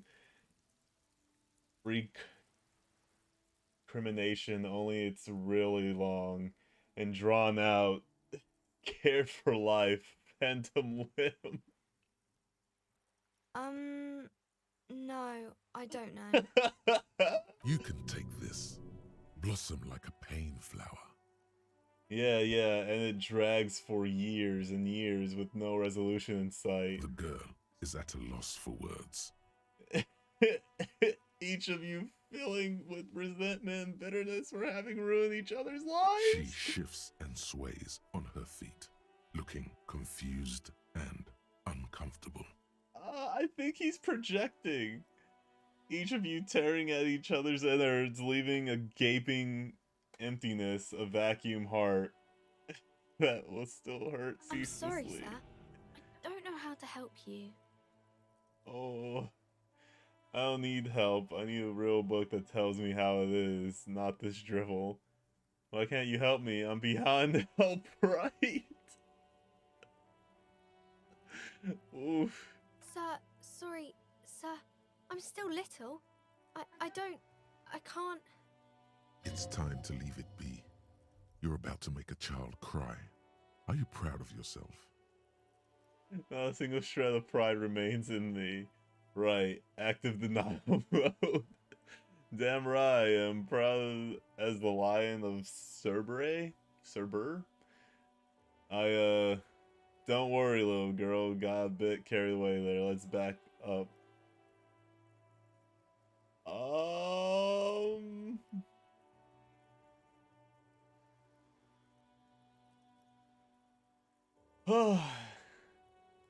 You're not really an automaton.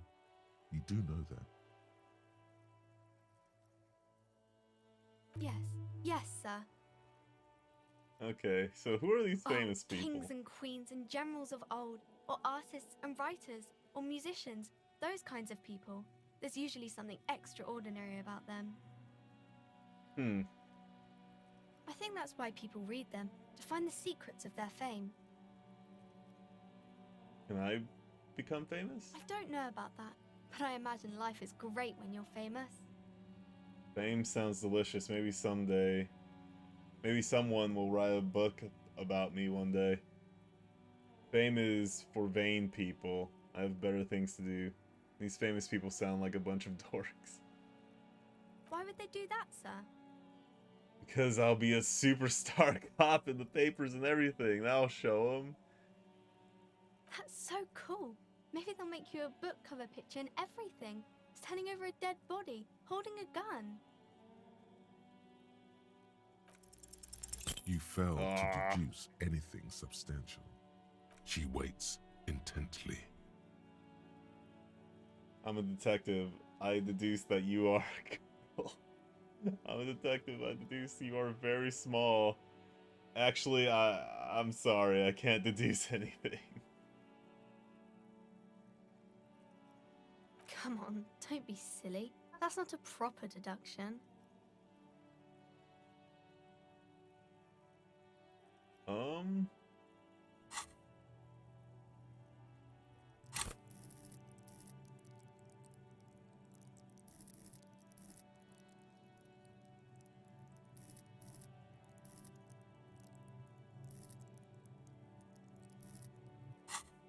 What did it say? Composure.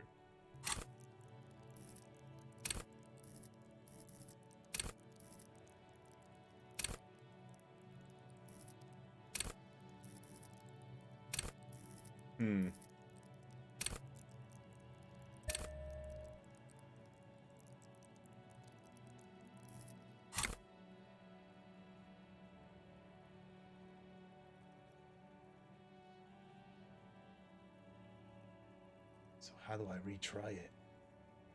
Oh, kings and... I think that's why people read them. The girl keeps her hands folded, hidden. Why is that? What do you mean, sir? She knows where this is going. You don't need to be worried. I'm here to help. You can show them to me. Actually, I rather not deduce anything. Every time I deduce, people get hurt. Huh. She looks around anxiously. Her hands remain folded in front of her. She doesn't want to show them. The lieutenant stands by, looking at the two of you with little interest. A facade of true professionalism. He is far more intrigued by the situation than his poise reveals.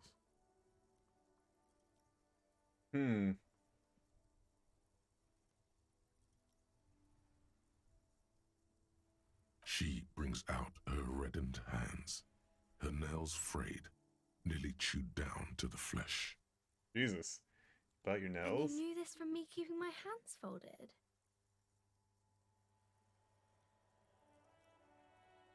There were a few other hints. Super simple for a detective such as myself. Well, that proves nothing. Anyone could do an easy deduction like that. She actually is impressed. This is more like a defensive reflex. Want more? I bet I can figure out why you bite your nails. I got a few reasons in mind. Think so? Fine. Do better to do something about me. Ah, I feel like that's gonna hurt my morals. Or my morale. She nods, half provocative, half enthusiastic.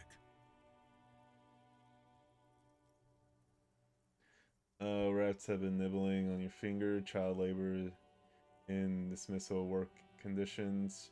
Chewing nails mean you're recycling your body material.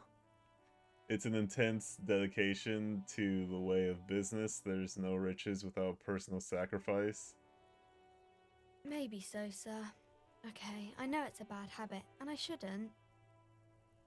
Either way, another ace deduction by the #1 detective in town. It was okay, sir. There's more that can be achieved here. Ask her to do the same. That was a masterclass move. Whatever, kid. I don't need to prove myself to you. You're quite sober. The lieutenant does not flinch at the comment. He does not flinch even a single bit. He is intensely not flinching. It takes effort. Wait, how do you know I'm usually not? And I'm having a grand time. And I'm also sad my head hurts. Because you usually aren't. I sure hope you are, sir. There she stands, swaying on her feet, assaulted by the early spring breeze. She smiles at you. The whole situation suddenly feels familiar, somehow. Because you know each other. She's been talking to you so openly because you've talked before. Hang on, so you know me? We've met before? On second thought, maybe I shouldn't remember. Yes, I stand in this spot all the time. You've been running around all week without your shirt on, sir. Telling people about being a star or something. I don't really understand who those stars are. Of course, you've stopped by a few times. You certainly look better than the last time I saw you. I doubt that. What do you mean better? I look like shit? Thanks, I'm trying. Yeah, I can see. You don't have party eyes anymore. Party eyes. Yes, of course. That makes sense. I'm not surprised children have seen you running around with party eyes on, he thinks. Not at all. You know, like a cat in the dark, all big and wide-eyed. It certainly looks odd on a man. The swiveling eyes of a loony drug addict. That is what she meant. Oh. You were probably gurning too. Fuck yeah. You should get some party eyes right now. Snap those sequins on you, boy. Snap those sequins on you. Oh shit. High electrochemistry. Oh, intrusive thoughts strike again. Does that mean I've been partaking in narcotics? The girl doesn't know what she's talking about. Oh baby, that's not what you have to worry about. Worry about the important thing. So why didn't you tell me you knew me to begin with? Thanks, I've learned something about myself today. I didn't know I had to do that. Don't really like this detective deduction game anymore. Thanks, I've learned something about myself today. I'm glad I could help you, sir. As you turn, a bright light catches your eye, making you squint. From a distant sunset, a stage light, flash photography, nowhere in particular. It's just what superstar law officers do. They squint at lights, and they solve shit. Actually, now I hear superstar and law officer official in a sentence, they sound weird together. Yeah, that's me. I've been establishing my superstardom hard lately. Yeah, you have. You're a big dick cop. Dick Mullen. Salam Rocky Baye. Badass on the edge disco cop. Time to recede into a ludicrous fantasy world. Here we go. Camera. Lights. Wait, what's that about a ludicrous fantasy world? No, fuck you. With Action! a sudden flash, the world freezes around you, and you along with it. In an iconic monochrome solution, a black silhouette against a rasterized orange world. It's on. Jesus Christ.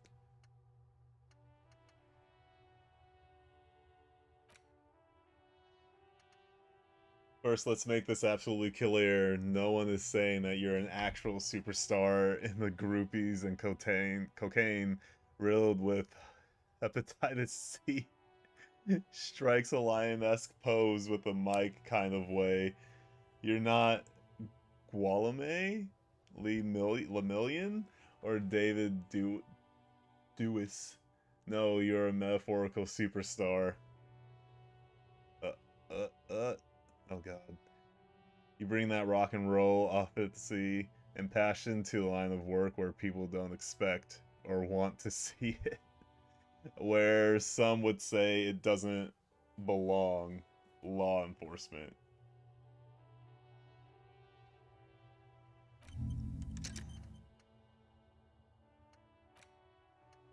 Okay. Well, we're gonna be thinking about that for a while.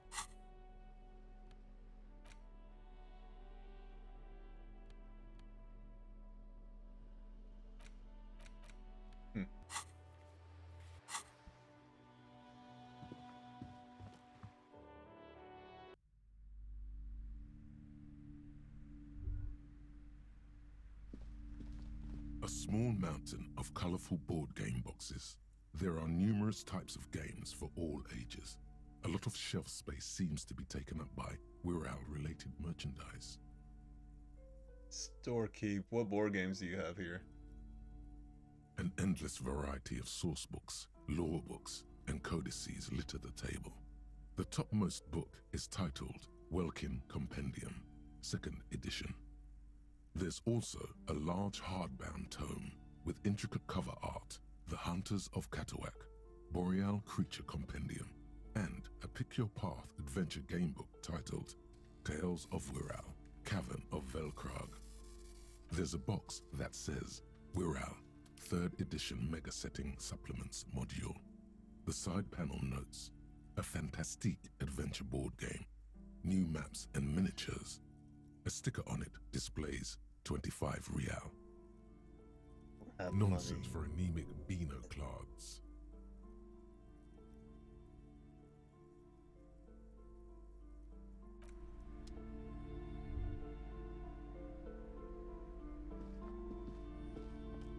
Welcome to Crime, Romance, and Biographies of Famous People.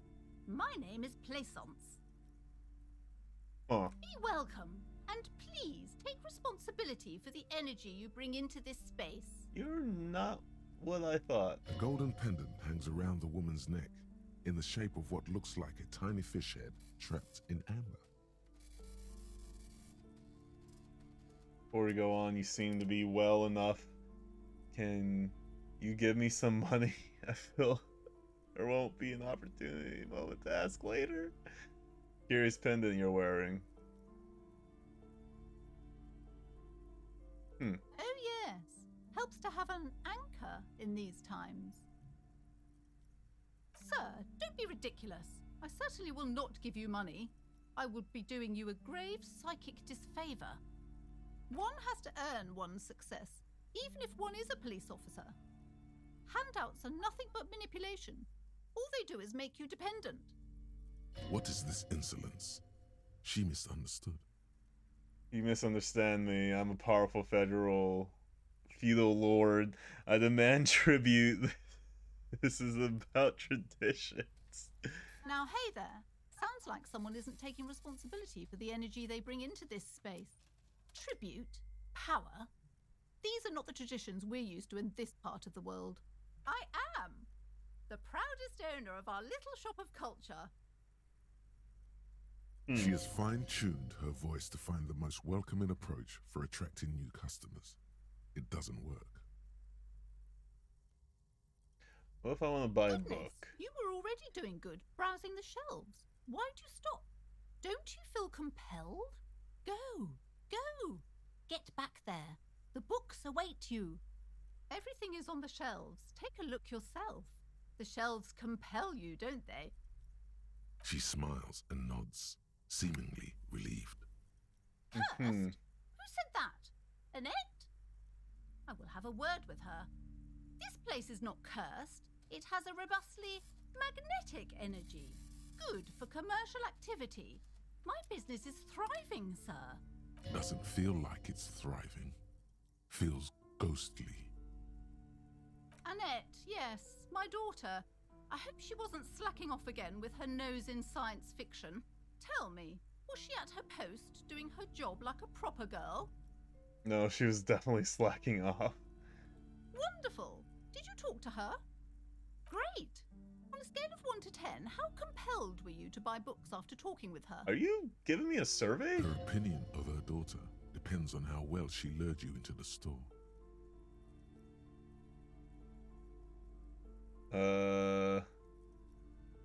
Not gonna grade a human being, I don't do that. My precious, her dedication brings joy to my heart. If you have children, I hope they turn out as great as my Annette. The way you're handling her strikes me as wrong. That is quite the trooper. She's a great value add. I'm here to dismantle the free market and abolish child labor.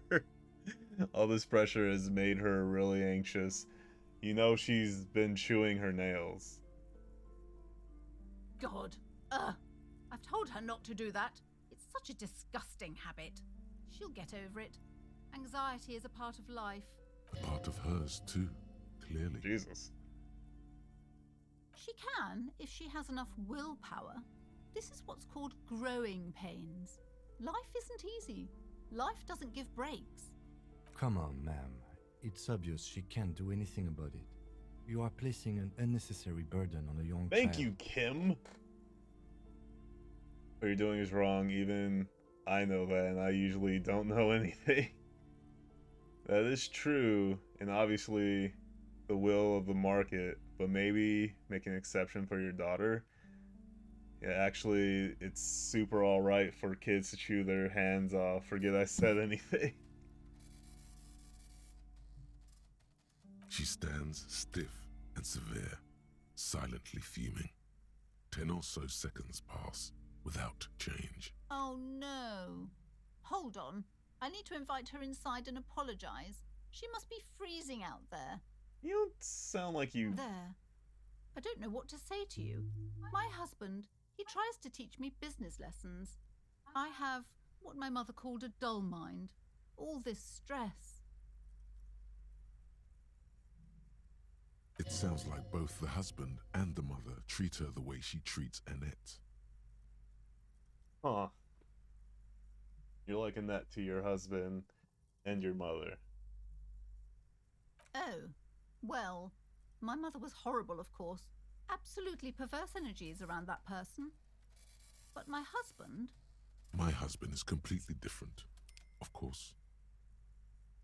Is this husband Annette's father? Is she an only child? She told me she doesn't go to school anymore. She's been too busy helping me here. So she studied at home this trimester. Oof. This is a temporary solution, of course. I assure you, I of all people understand the importance of education. She will be back in school the moment the store takes off. Oof. Yes, I'm afraid so. A real treat she is. It would be nice if she had... No, we couldn't have afforded more children, really. Not in this economy.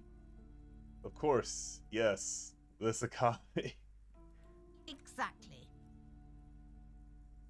Yes, my husband is a successful entrepreneur east of the river.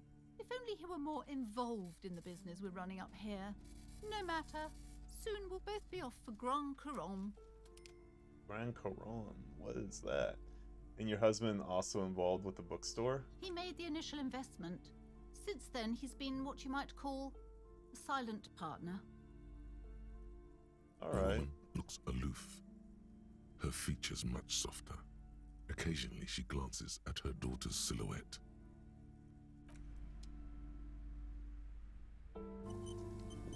You have anything to say? I'm sorry, sir. I can't talk right now. I'm very busy with my homework. I have so much homework now. You just can't win.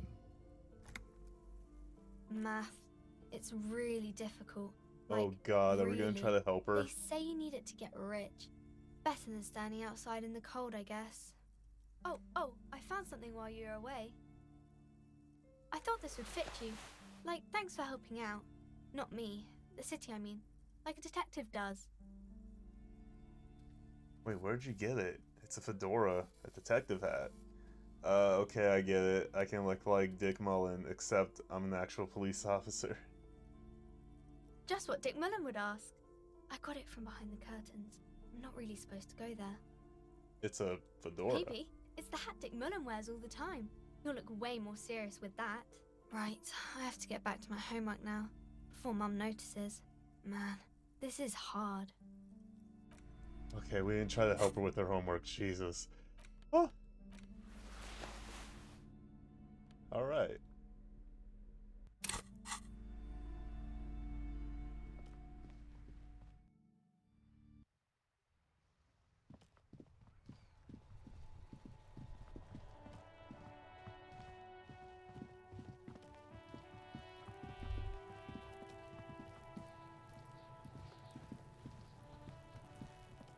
There are several footprints in the mud, left by work boots. Anywhere from 6 to 12 pairs have walked. There he still is, looking right through you with his white eyes. The body below is entirely dedicated to that corpse smell. Emitting it is all it does now. I'm curious if I... Oh wait, what is this? This trash container is locked. The sliding lid has a padlock that says, "Whirling in rags." There's something in there, not necessarily connected to the case, but still. Why am I looking at you, trash container? You're just a trash container. The body is downwind from here. Maybe you prefer the smell of garbage to the smell of death. What do you think is in there, Kim? Trash, food waste from the cafeteria. They lock these containers to keep the derelicts from flocking in. Could be evidence too. Yes, I feel like there's something in there. What do you mean, feel? It's extrasensory perception. Whatever is in there holds a special significance. It's a hunch. Maybe someone threw something in there? I agree. We should get someone from the remote viewers division here. There's no need for sarcasm. I just feel strongly about it. That's all. Maybe it's not connected to the case, but still. Oh. It might also be evidence. The mob could have disposed of something in there. We should get it open. How do we get We locked? could try using a pry bar. The one you took from my motor carriage, Or Lieutenant? Or we could ask for a key from the manager of the Whirling in Rags. He probably has one. Tool not equipped. Equip it?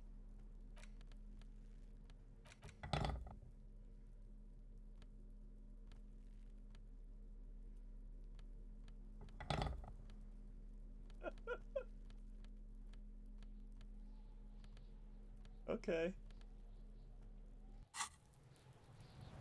This trash container is locked. Still too low.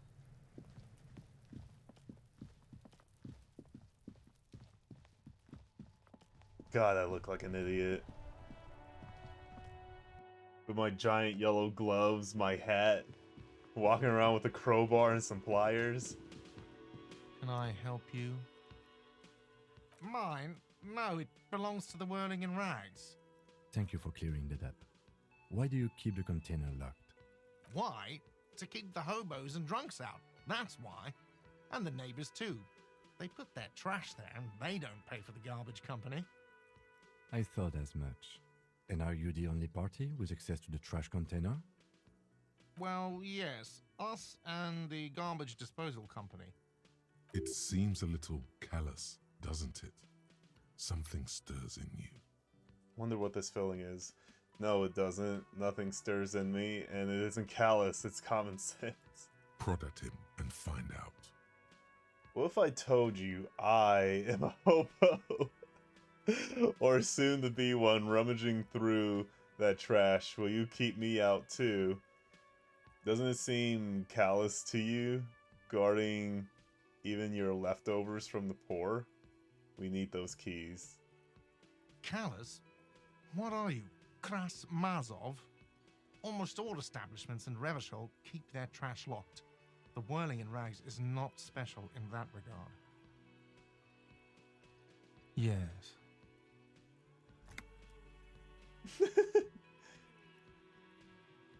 But I need those leftovers to survive. I'm not a fishing teacher. That is not why we keep our trash locked. Any place with a kitchen does it. It's not political, I assure you. What do you need them for?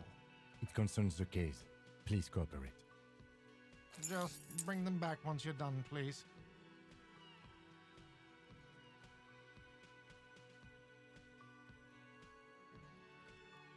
Seeing something here at the whirling. Huh. What thing?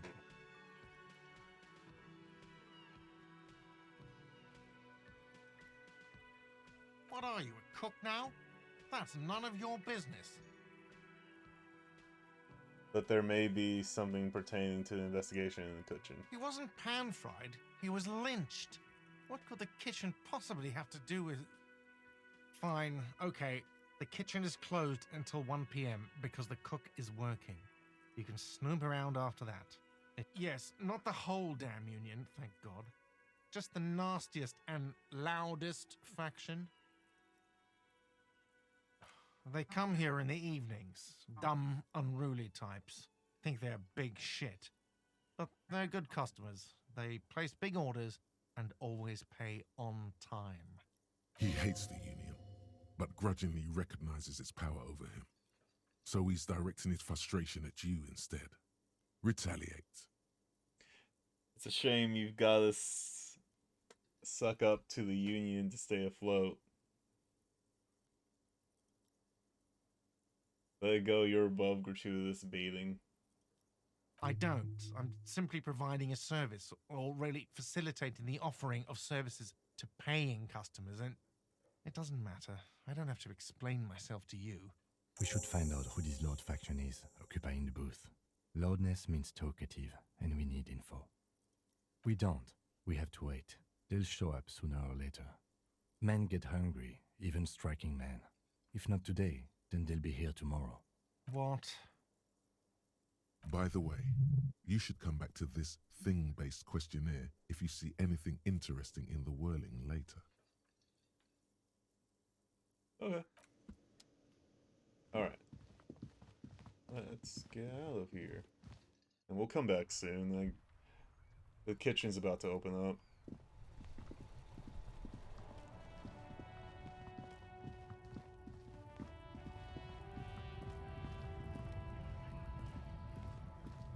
Welcome to Revachol. Racist lorry driver. Huh.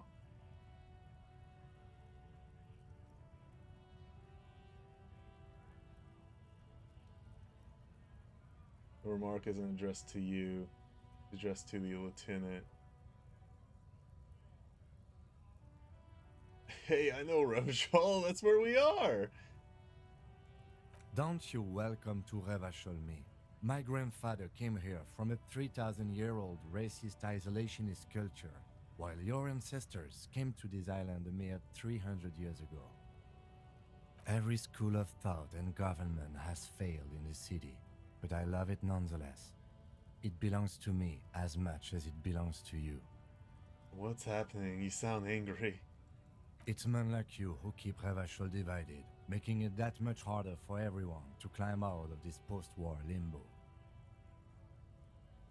Limbo, what's going on here? Oh, come on, man. I just said, welcome to Rivachol. It's a lorry driver thing. I know exactly what you meant. You think my kind doesn't belong here, that I should watch myself and behave. But you see, I'm an officer of the RCM. It's actually my job to make sure you behave. I would advise you to remember that. Yeah. Silence. The air between them becomes tense. Yeah, fuck you. Your partner needs backup. Now's your moment to shine. Fucking A, Kim, I got your back. Give the lieutenant a punch in the shoulder. Well, I think we all learned something here. Smile at the lorry man. Now that's settled, we have a couple of questions. I haven't learned anything I didn't know before. The lieutenant exhales and resumes his regular calmness. Oh, that's settled. Whatever you say, officers. What was that argument all about? It's about biological determinism, natural law, the sorting of the races. Not the most popular topic nowadays, with the coalition in charge and all. You might want to change the topic. That is, bury your head under the sand like common sheep. Change the topic. The way he says it makes it almost sound like a threat. I guess someone has to be the unpopular guy. Oh, so you're just a racist, makes sense. To be honest, I can't really remember what that means. Please explain. On second thought. I'm not just racist. Look, I've read books. Huh? The science of racial theory has all been proved, even if some people don't want to accept it. Ooh. Ooh. Oh no. Oh no. People who've studied these things say that you and me are superior by design. So, naturally, we Occidentals should be in charge. Obviously, you can see the merits in that. Oh no! Oh, fuck this guy! Oh shit. Okay. Wow. How many? 2.5 hours in, we've just found the racist? Oh. Okay. Okay. What else have you thought up? Yes, I can really tell that you're a prime example of superior design. Right, I've already made up my mind. Open your eyes. Haven't you noticed something different lately? An unfortunate downturn, maybe? Huh? When members of the superior race cease to believe in their innate superiority, they stop competing for resources. Yeah, okay, what? Okay, what's the problem with that? The problem? The damn Kips are showing a real good game lately. Same with the mosquitoes. Is that a slur? And the other introduced species too. They're on the precipice of cultural victory.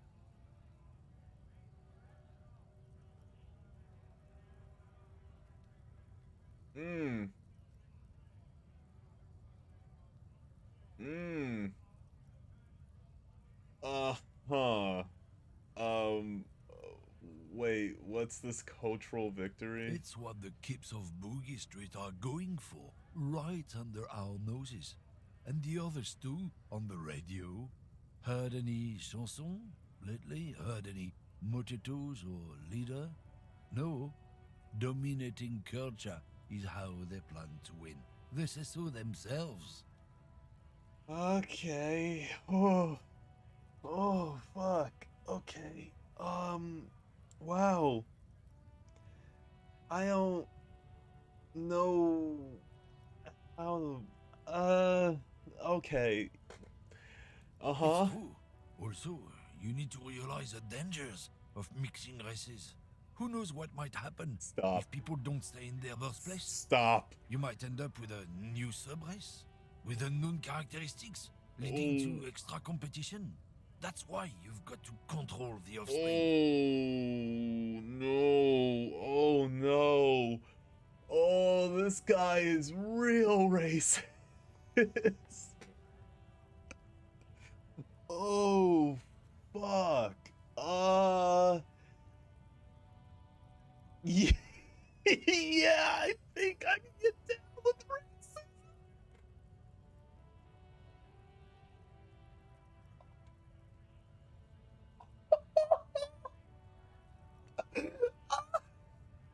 What? Oh shit. Okay. Yeah, I'm not down for this. Why don't you go fuck yourself? Okay, sure, whatever. I really rather talk about something else. Don't push your luck, runt. Oh. Oh, man. Fuck that guy.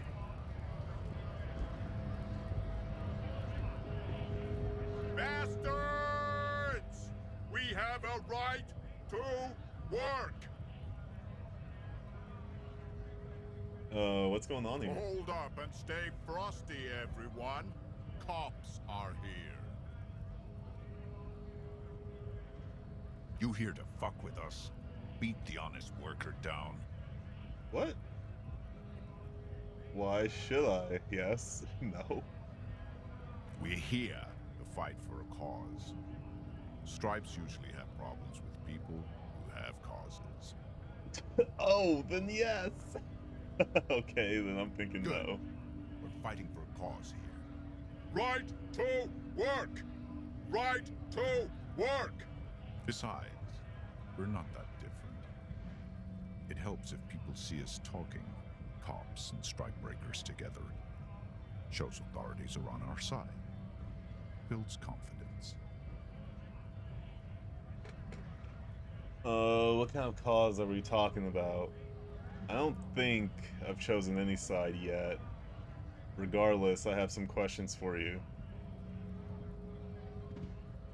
Rights of people, rights of workers, to have gainful employment, to make a salary, and feed their families.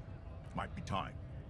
Don't let the fat bastards tread on you. Cops tend to side with the higher-ups, but you're essentially still workers. I don't trust cops, but I can see you understand the right to work! Right to work! Maybe you should ask them the questions, like why we're not allowed to make a living here.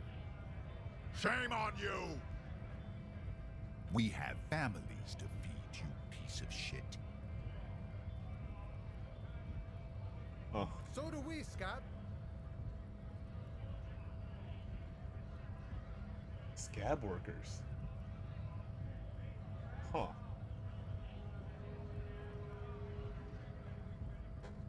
I want to get into the harbor too. What is a strike? We're all around these strike breakers. Honest men and women with rights to work, to be useful, not toys for corporate interests. We came here to help the harbor run smoothly in time of crisis. If union fucks don't want work, they ought to let in those who do want work. I have a question. Why do all these men follow your leadership? You think they follow because I'm big and loud? No. You're pretty They huge. follow the rules of the market, the rules of the economy, because they were given a job to do! What is your goal We here? were promised work. We'd be in there, working, if the bastards hadn't shut the gates. Oh. Main gate's locked. Would take heavy ordnance to bust it open. Could try to get in through the secretary's office. Door's locked. The guards blocking the way to the access panel. And I don't mean the scrawny mess punk either. I mean head measurer. Or whatever he is. Huh? Huge Seminese guy standing up there on the overhead passage. Won't let anyone by. The access panel is right behind him.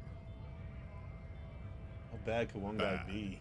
Standing on a narrow bridge, he's got a strategically advantageous position. And he's trained. I don't know how the Union has a trained killer up there, but that one's no joke, and my men are tired and hungry. They're workers, not fighters. Have you considered storming in like all of you? Why don't you go arrest them instead? I'm sure they've done plenty of criminal shit. They have that look. It would be better for the neighborhood if you went home, at least for now, if you can't get in anyway. No! They will give up eventually. Or get drunk. Leave the button unguarded. Then we charge. Have fun. Union shits are on full strike. Don't think they're going to let you through the gates. I'm trying to meet their fat boss. I know nothing about a murder. The mention of a killing sends a barely noticeable shiver of tenseness through him. Interesting. Absolutely Wouldn't nothing? put it past these harbor bugs. They'd do anything to stay alive. Right to work! It's shameful. Cops doing nothing. You should bring backup. Open up the gates for us. Blockading gainful employment for workers is a crime. Sure, why not? Why not? I see numerous reasons not to pick a side in this local matter. Pity. Let us work!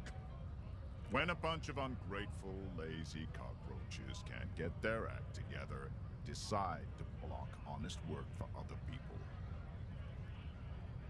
Beats me. They mumble nonsense about boardrooms and workers' rights, while we have the right to work! When the man moves around, you perceive some serious abs underneath his tight-fitting shirt. This man is in shape.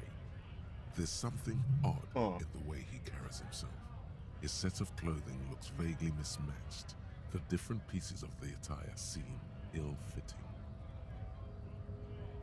Ill-fitting, what does that mean? His shirt is far too small and an unpleasantly tight fit, while the overalls, held up by a belt, seem to fit a man with much more corpulence.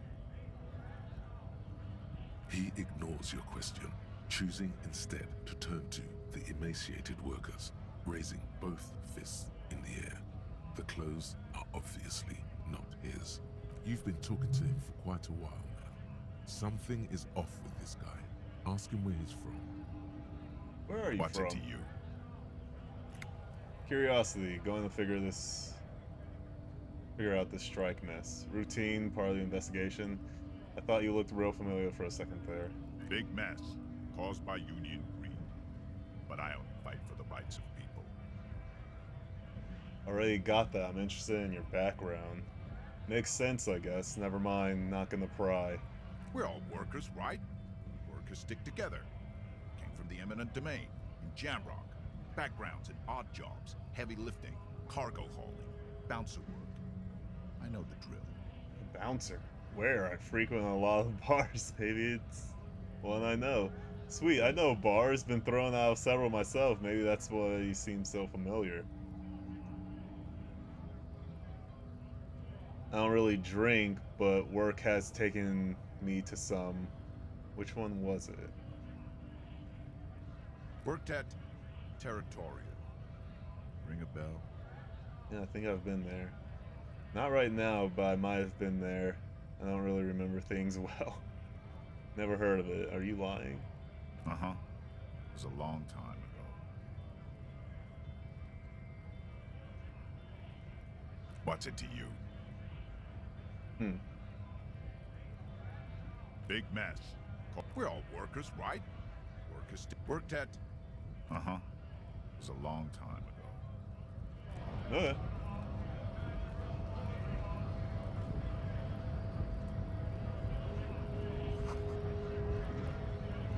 Agree? Scab? What did he just call you? A... Oh no, not this again. You just got away from that fucking kid.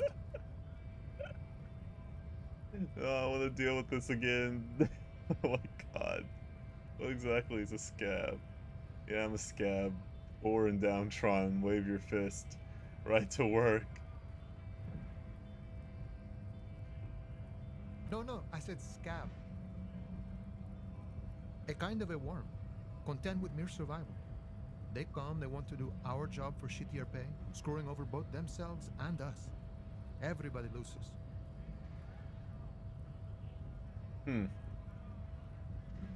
Beats me. Somewhere in the ground, I think. Gotta be bloody stupid or freaking evil to scab. Or I guess scared, maybe. But scared of what? Of who?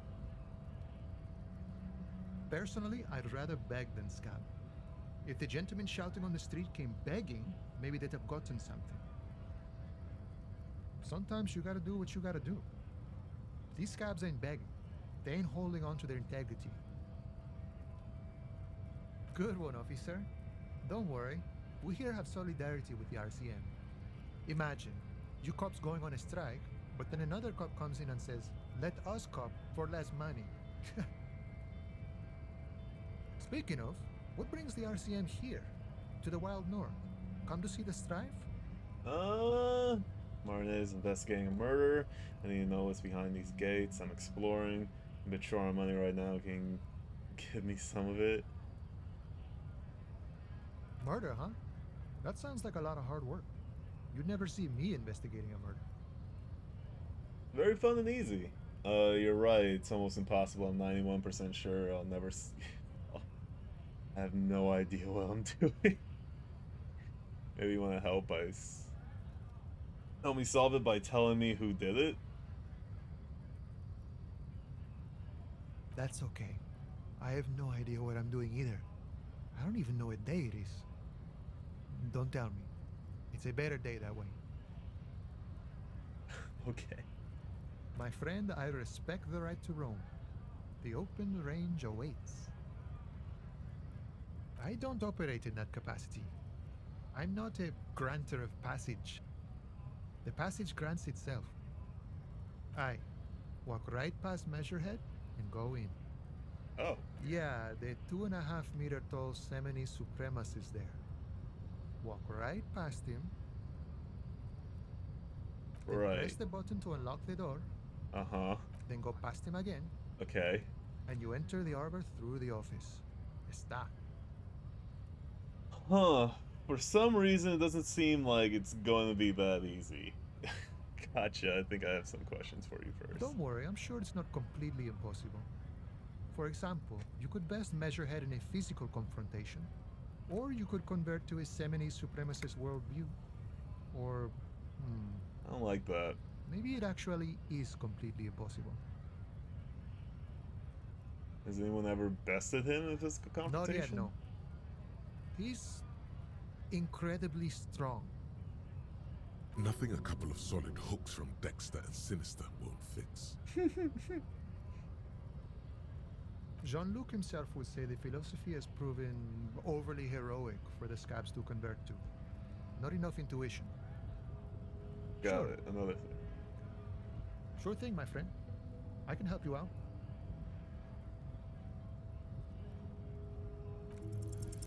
The coin lands into your hand as if it has always belonged there. The swallow returns. Always glad to help out the RCM. Shame I can't do more. Things are meager at the moment due to... You know, the winter's fat is slowly running out and all. Still better than scabbing though. Nothing to worry about really. The jam's a bit of a mess, cargo can't get in or out. The rationing is a bit stricter is all. Supplies should last the strike though.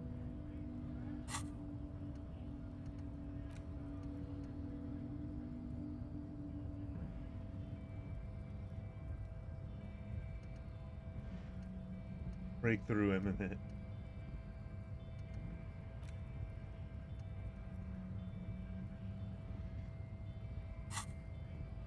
Every little bit helps.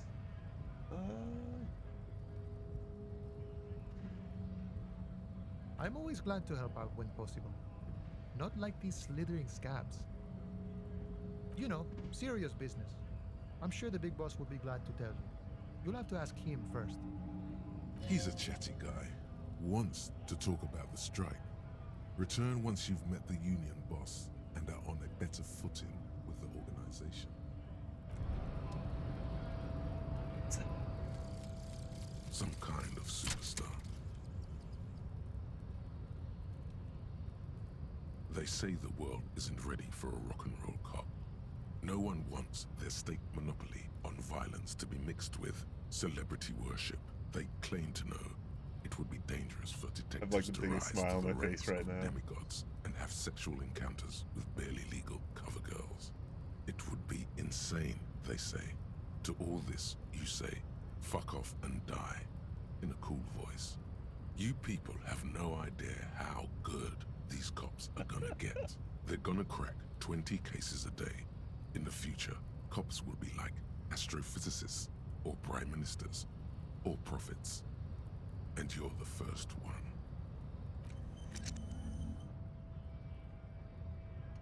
Huh.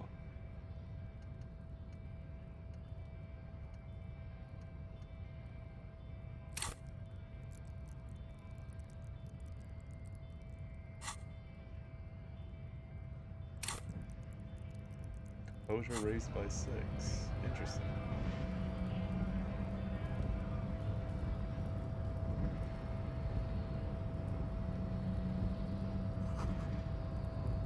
In case of a strike, press the button behind the guard.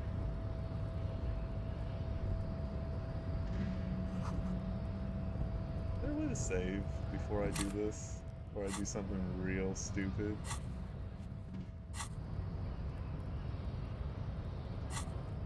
Oh yeah, look at that.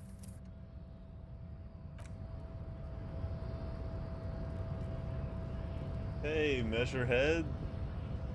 Nobody betrays your degeneracy. Oh. Yeah, Measurehead. His body totally betrays his degeneracy. Uh-huh. Don't say anything. Size him up first. Say nothing. Size him up first. What do you mean my body betrays my degeneracy? My body does not betray my degeneracy. My body is unimportant. I'm with the police and need to get into the harbor.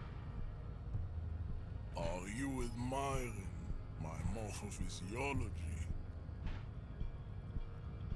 It must be frightening to stand in the shadow of this racial pinnacle. Be calm, Am Sandwich. You are not in danger because you are not a threat to me. Uh-huh. I thought your chest still say nothing. What do you mean my body betrays it? Yeah. What is this androgynous display of sexual maturity? Merely standing up makes you sweat profusely. Your breathing is erratic. Your own heartbeat in your ears grows frantic, and you feel your blood pressure rise. Stop it! You are embarrassing yourself in front of this woman and your pedomorphic friend. This display of weakness may appeal to older women with a stronger maternal instinct, but it is a liability here on Battlefield Martinez. Jean-Luc, his body is betraying his degeneracy pretty hard. Maybe you can ask him to leave. Uh-huh. You have succumbed to Al-Ghul. You reek of it. An invisible sword of Al-Ghul emerges from your throat. You cannot see it, but others can. It is making the woman in my company sick. It's not good. It's like a rat crawled into your stomach, got drunk, and No. drowned. No. That's really bad. Yes, Al-Ghul. Al-Ghul is an ancient Ilmaran poison, a parasitic fungus that has colonized your race. It is a trick the desert pygmies played on you for humiliating them and stripping them of their land. You mean alcohol? Correct, my small skull servant. You're right. I'm a servant of Al Ghul, but I'm still need to enter the harbor. I don't have a problem with Al Ghul. I just drink a little on the weekends. No, you don't. You need to get another drink. Occidental Haplogroup B4 is done giving orders around here. The influence of the ham sandwich race is waning. Show him the ham still got it. Actually, I think the ham sandwich race is still has it in them. I am police and I need you to comply now. The race stuff is unimportant here. I just need you to help me do my job, please. Willingly calling yourself a ham sandwich, how far the Occidental Haplogroup has fallen. You were once a noble and powerful race. You gave the world eugenics, electricity, and powerful weapons of war like missiles and aerostatic aircraft. You made great gains in metallurgy, race theory, and statecraft. I don't think that's You dominated good lesser things. cultures, like the deformed Hemians and the inexplicably potato-obsessed Quakers. But now your ascent to the genetic summit has halted. You are obsessed with sadness and with frivolous pop culture. You will be superseded. Isn't that right, babe? It is, baby, yeah. You know it. There is a button right behind him, just out of reach. It must be the one that opens the door to the harbor. Push him out of the way.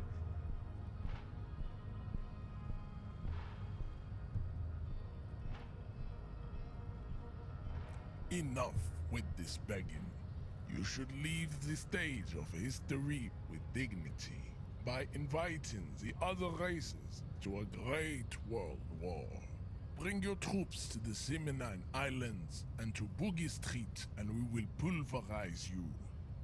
When you are gone, we will build a museum for you. The walls will be lined with bottles of Al Ghul, your beloved beverage. Inside, we will store the odes to homosexuality you call art, and your microcephalic skulls. This is your chance. He's talking. Rip into him with a punch and catch him off guard. Halfway. No, don't rip into anyone. You're sensitive. Remember? Communicate. Subscribe to the advanced race theory. Don't be vulgar. White or not has got little to do with this. The race enigma runs much deeper than that. There must be some friction there. He's keeping it well hidden, however. Keep telling yourself that. Mr. Clare is a man of vision and means. He has the will to confront polycultural capital, something your race, naivistic communists, never did. Also, to serve is noble.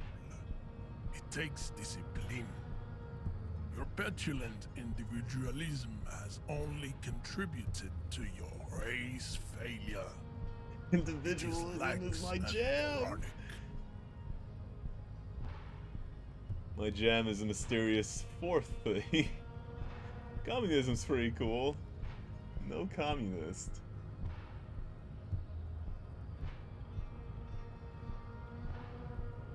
Jam. Individualism.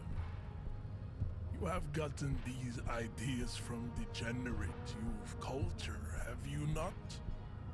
You have picked them up from rock and roll songs?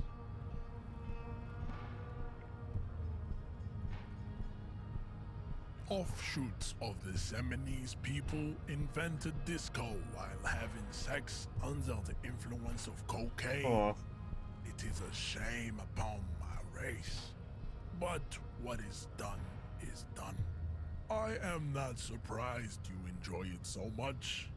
This has happened to many of the side products of the inevitable cultural victory of the Seminoles race. Oof. Back here again. The South Island race, haplogroup A4A. We are the rightful masters of the Insulindian archipelago. We descend from the Areopagites of ancient Pericarnassus and arrived here 4,000 years ago. Millennia before you. We are the future. That is all you need to know. I am a descendant. The narrow streets of Ulimbuir are with me in my genetic dreams. I see young Seminoles women walk into the grey mass on Ile de Fantôme, waiting on immaculate conception from the pay. No, I have heard about it on the radio. He would be appreciative if you did not further chase this line of inquiry in front of the women. I'm from Couronne, and no, it is not just in Revachol. The city is central to the Simony strategy. Spreading through its trade networks, our culture will dominate the world. Huh. You have heard enough about our phylogenetic secrets for today. You have extinction to come to terms with, and never getting into the harbor. I think this racist is better than the last, but the next racist will be the really good one. Thank you, Kim. Yeah. How do you know there'll be a next racist? There always is. Yeah, okay, that's fair.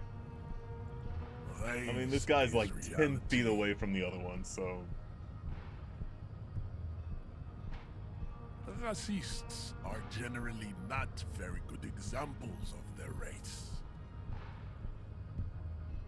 I am not like them. I am craniometric perfection. I have taken the trouble to permanently draw a phrenologic grid on my skull and features. You're not, This should dispel any doubt. The doubt that you're a racist, or... You sure I'm not really superior to you? You're right. Like... Cherometric perfection, my race does not stand a chance. I'm gonna say nothing. Your silence betrays your inferiority. You do not have a reply. You should enter a deep race slumber. Perhaps in 4,000 years, there is need for a servile homunculus. Go ahead. Don't be shy. Just ask for race secrets. I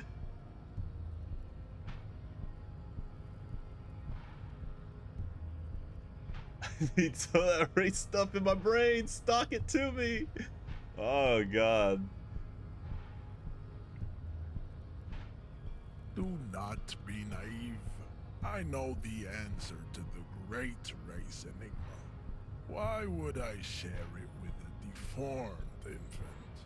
You do not have the devotion for servitude. Okay, well...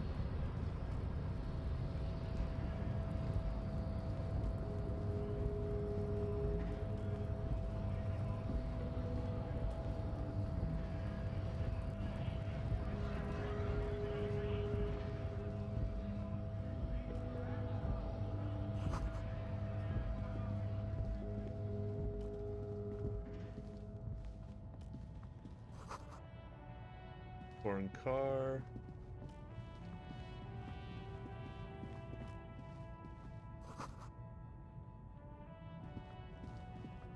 Okay, I need to,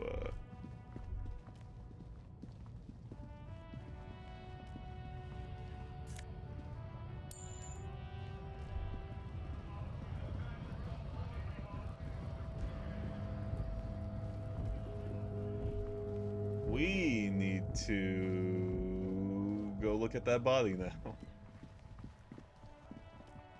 What's this? An old call box with a matrix of push buttons lists all the companies in the East Delta Commerce Center. I'm gonna leave that for now. Okay.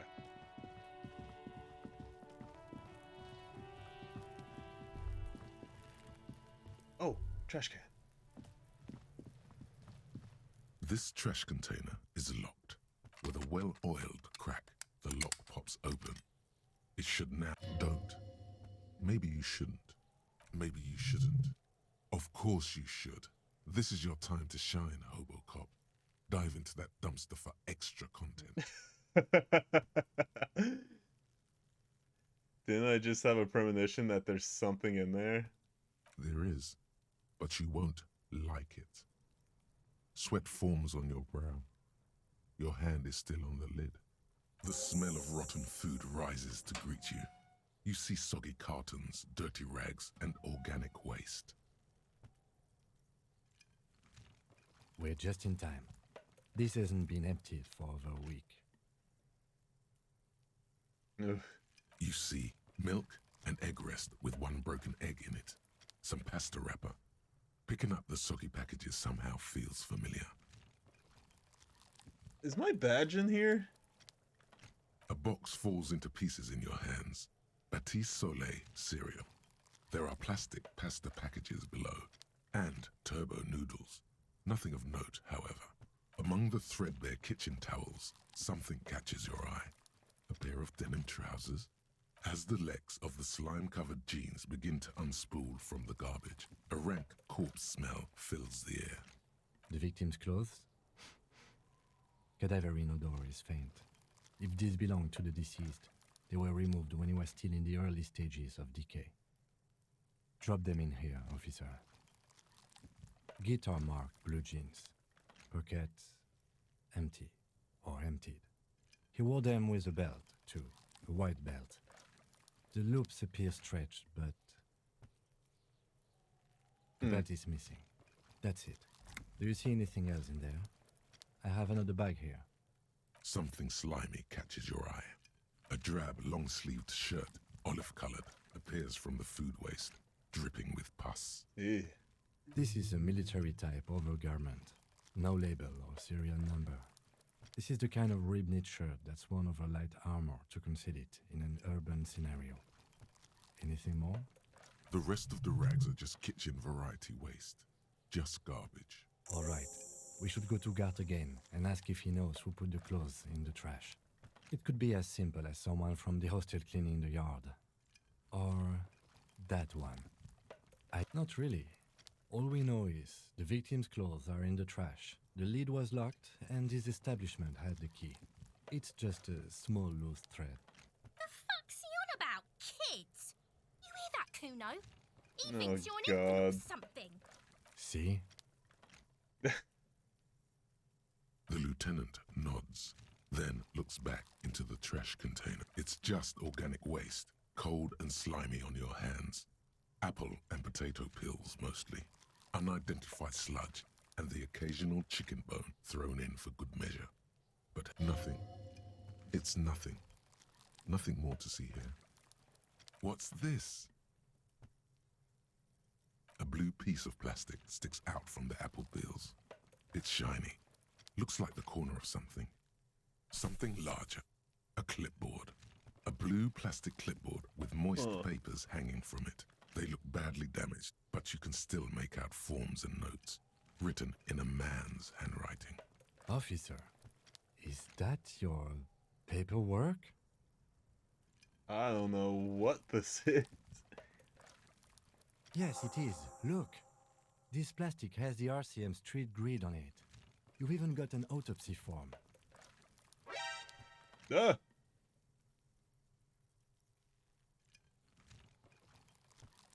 Thank you, JQ, for 13 for the follow.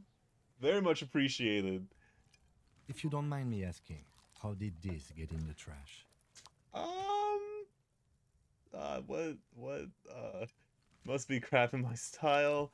it has been foreboding quality to it. Maybe I needed to lose it for the great bloodletting to begin. What the fuck? I think I don't want to be a cop anymore, so I threw it away. Someone from the whirling threw it in the trash. I don't know. I'm boring. I'd rather not talk about it right now.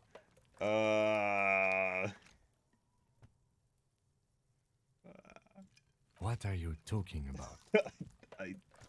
I speak in the tongue. Doeth thou also thorough inventories? You should take stock of your notes. Make sure it's all there. Official notes contain informants' names. If some of it has fallen into the hands of the RCM's adversaries, bloodletting may well ensue.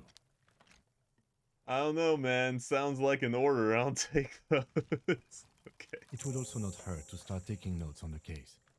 Now, tell me what your eagle eyes see. Or are we finished? Some items, such as the ledger you found, are interactable. Go to your inventory and select the Interact tab to read your paperwork. Time to dig in Hobocop Wow. style. An Armistice caliber 50 knock cannon, half wrapped in paper tissues. So shiny. It's a giant rifle, and it's very expensive. Not as expensive as that fat string of pearls snaking around the rotten banana peels, however. And is that Cordon Electric's preamp with Electra F2 tubes? It is. That catches quite a price. We're talking 12,000, easy. I'm in Unless the you're into hi-fi. hi-fi yourself. No, you won't, because none of those things are real. They're not actually in there. All you see is food waste and crisp wrappings. Cruel jest. There must be something. All you see is a broken mug with a racist depiction of the Yellow Man frolicking in saffron. An antique. Only in its social sensibility. I'll take it.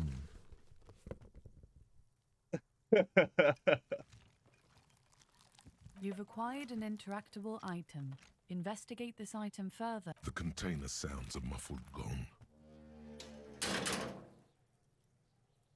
Okay. That's one thing off the list. I think we got it all.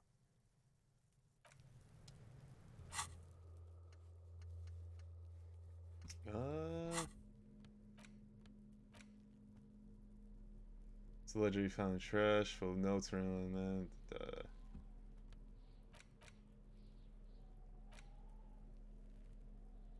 Use the interact button. What's the interact button? What is the interact button? I don't know what that button is.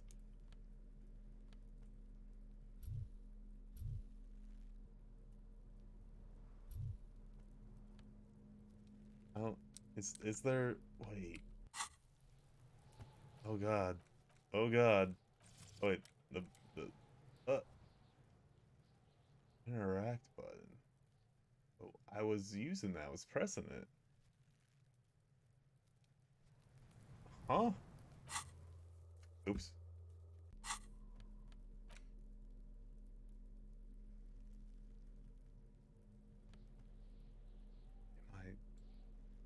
It's the Oh, ledger you Jesus. found in the trash. A pitiful cabbage of white and yellow papers hanging from plastic board, barely held together by a metal clip. This sad display is made complete by the faint smell of urinal cleaner. It's pretty gross. There's a piece of toilet paper, or is it cleaning tissue? No, it's toilet paper, desperately sticking to the back of the blue plastic clipboard. It's a metaphor for you. Oh, thanks. Below the pathetics, terror. Do not look into its blue heart.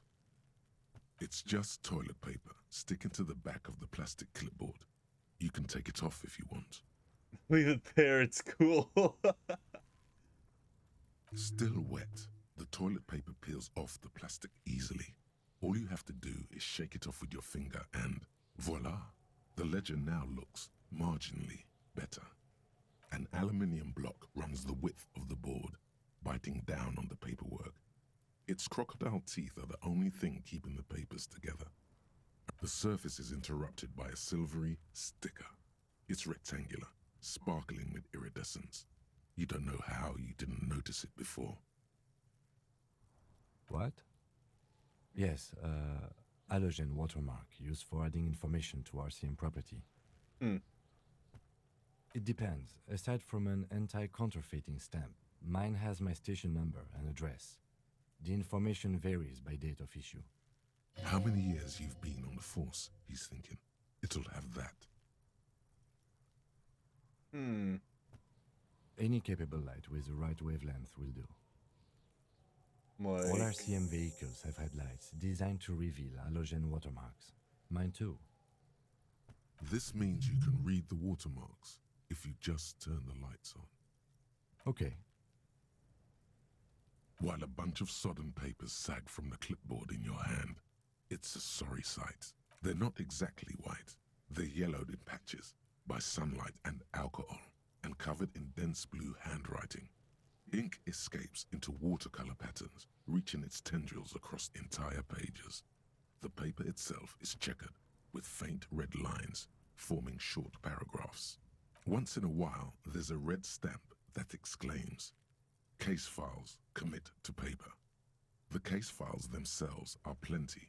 You count more than 100 sodden... We still haven't gone to the body, by the by. ...falling apart in your hands. They appear to be sufficiently organized and extremely dense, if mostly illegible. Work, strife, poverty, the Jamrock Quarter. These are handwritten logs of investigations dating back to January 51, this year. The exact number is hard to estimate, due to missing pages and an odd naming convention. But there are at least 20, maybe 30 cases, undertaken, not completed, mind you.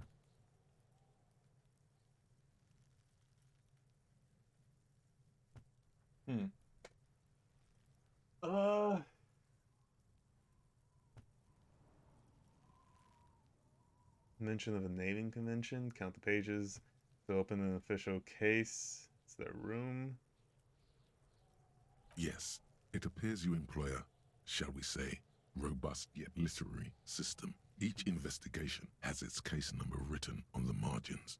Yet, still more tellingly, most are accompanied by a name. Oh my, and they're written in capital letters too. Yes, all caps. One is called The Next World Mural. Another, The Square Bullet Hole Murders. Another yet, The Unsolvable Case. Others appear more light-hearted. The guys on a couch in an unexpected location, and the murder at the Ukar Parlor. Even the rare article-free collapsing tenement. Murder features prominently throughout. You like this grimy murdering, don't you? It's going to take an effort to piece these case files together, but it can be done. Once you're done inspecting them up close. Oh god. You mean the alphanumeric? Officer, precinct, time of arrival at the scene? No, I mean a non-numeric one. Oh, you mean the titular? Yes, well, so do I. In our defense, almost everyone in the RCM does. It's a holdover I from love the that early Kim days just of puts the up with our RCM, bullshit. right after the revolution, when the organization had little idea how to do things. It persists in an unofficial capacity. Officers use these titles to refer to their work among themselves. Again, in your defense, I seem to have named one the man with the hole in his head. That was a real person. His death was real. Still, I named it that, to amuse myself. I pray his loved ones never find out. What happened to Rail him? spiked through the head. He died. It was a workplace accident. Huh. Sounds like that Gage guy. Interesting. There is, for precisely one more. 15 pages near the end remain untouched by the damage. The checkered grid forms a structure of passages, breaking the case into subtasks to accomplish. The tasks you've completed flow out of the pen in a brash freehand similar to the rest of the letters. The wording comes easily. It's almost robotically simple, a language developed for mental rigor and simplicity. Inspect the victim's body. Interview the cafeteria manager. A satisfying slash sounds across the paper. You're done, it seems to say. And you, and you. Things to be done and things already done. The composition of reality. This is an extremely useful tool for a detective of the citizens' militia. Now all that remains is to name the case. No, actually. Any ideas? The hangman. The Furies are at home in the mirror. The setting sun. Shit on a stick. Furies. Yes, well, I don't know. I have to be honest, I'm not experiencing the internal strife that it refers to. And also, could you make it less poetic somehow? Just a normal case name, you know? Great. That's great. That's actually what I was thinking too. The Hanged Man. Good, strong name. We have a very good name for the case now. I'm going to start calling it the Hanged Man. It's good we sorted this out. Okay. You don't exactly close them, so much as distance yourself from the smelly papers. They're a little further from your nose now. In the back, you see thin, translucent copy of paper. Some neon yellow, some bright red, all covered in boxes, like marching armies. These look like official forms, waiting to be filled out. 3. The topmost are misconduct fines. The middle ones are station calls. And the bottommost are field autopsy forms. Each is easy enough to make sense of. A monetary penalization ranging from 20 to 250 real. Severe cases allow for 1,000 real, but that requires special paperwork. These are quite sinister in turn. They give a date and time for the person to appear at the specified precinct police station. Below the call are the criminal charges you risk by not appearing. A dozen pages of thin copy paper, bright red in color. You see the parameters of a deceased human form waiting to be filled in. Age, sex, condition of internal organs, color of the irises, predation marks, condition of sexual organs. Yes, all that remains now is to fill those forms and hand them to people. Fines for wrongdoers, interview requests for bad guys, and field autopsies to dead guys. What delicious power hid within this pathetic mess. You feel better. The rest of the stinking cellulose is much worse for wear.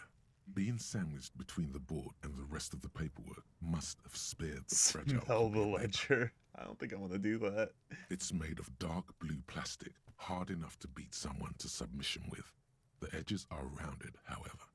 The U4 size board feels thick and heavy in your hand. Light shimmers on its wet surface. On the back, you see the embossed letters, RCM. Something rattles inside, ever so lightly. Is there a hidden compartment? The plastic shimmers like lapis lazuli, but it is not see-through. You cannot see to its center. Blue. The blue heart. Don't look into it. How can With I open your it? hands, U4-sized pages hang from the clip, screwed to the top of the board. The acidic stench of rotting food is rubbed off on the cellulose. It now forms the base of the experience. This base surrounded really by a faint gross. air of spoiled meat, the stuff of death itself, and then sprinkled liberally with the citrus zest of toilet cleaner.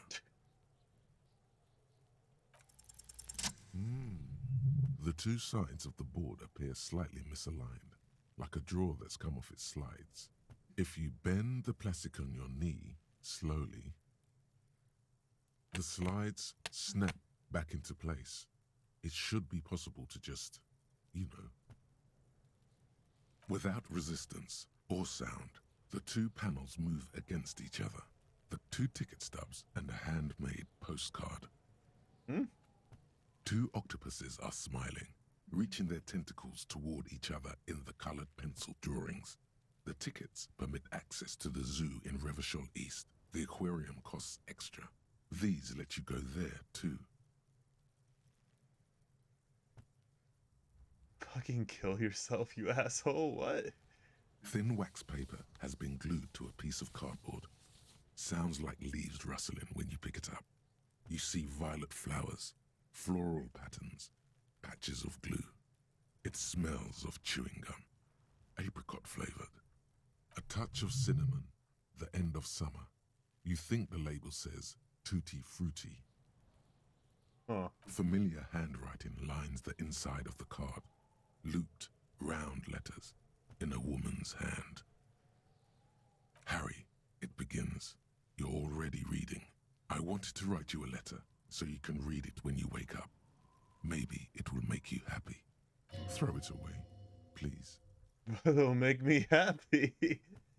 A merciful wind blows in from the bay of Revachol, dusting the ground at your feet and raising newspapers far away. You feel the card slipping into it.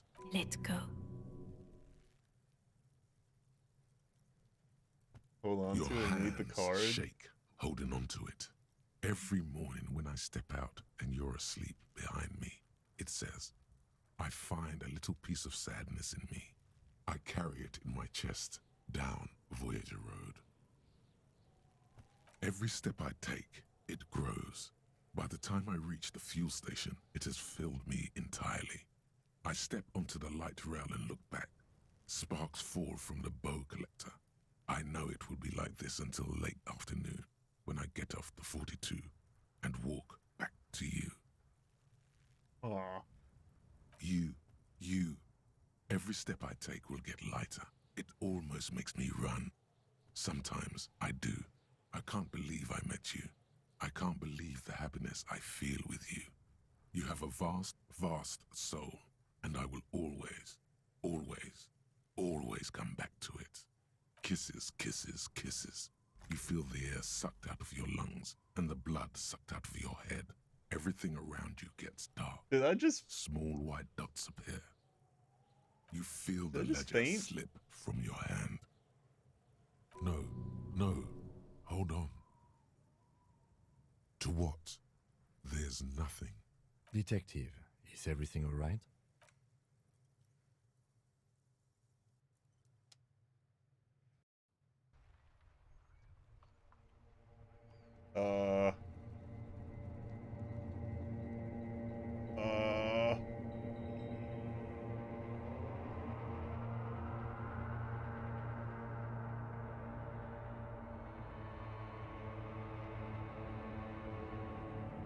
There is nothing. Again. Nothing sad, brother. No treachery, just blackout. Well, almost nothing. There is the ground below you, that's still there. And the small light that's on, fluttering, somewhere in the basal ganglia. That's me, blue eyes, that's reptilian me. brain. And who's that? Who was what? He speaks of the sickening longing, the unwell emotion. Even in the darkness, he's grasping for it. Hi, limbic Still system. trying to hold on to the great sorrows slipping in the water. No, I was cool. I'm cool. The cool when you're dead, brother. Here in the paleo-mammalian cortex, we call it the shadow, because it's always there. Was that the X something? Bloated corpse of the past resurfacing. Beautiful. Believe me, stupid ape, its lack of beauty was not the problem. Where's Voyager There Road? is no Voyager Road. There are no roads, no houses, no lights in the windows. It's all on pause. You think they would let you until you disintegrate into biomolecules? No. Someone is breathing on your face now, inspecting your pupils, stupid idiot.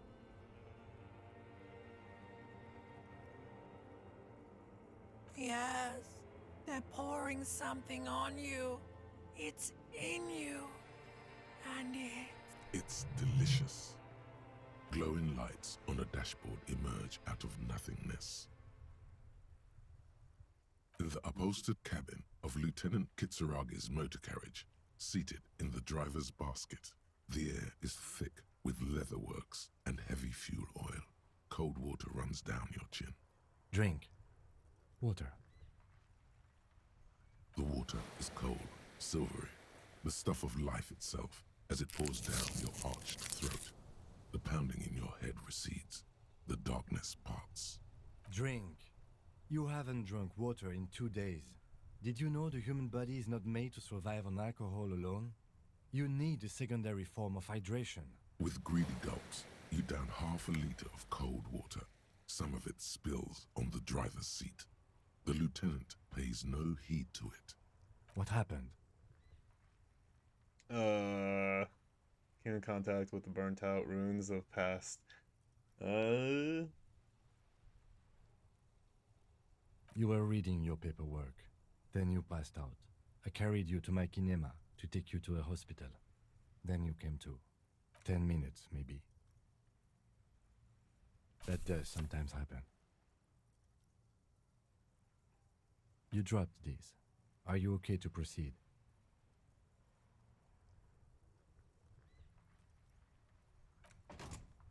Good. The Ledger of Failure and Hatred is a special item that can be used both as an interactable and a tool equipped in your held slot for skill bonuses. Find it under the Tools tab in your Okay. inventory.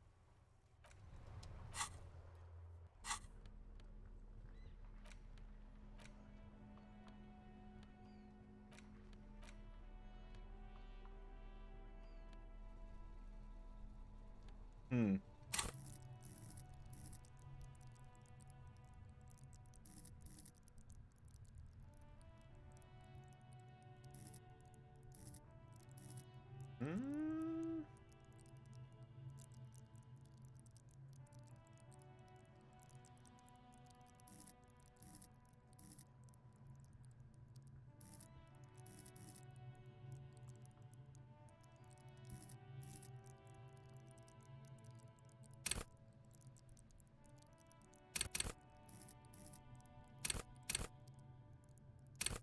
Hmm. Okay.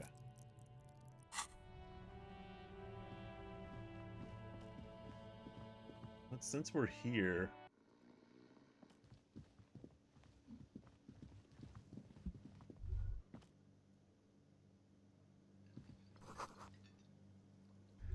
smell of chemicals and pine trees.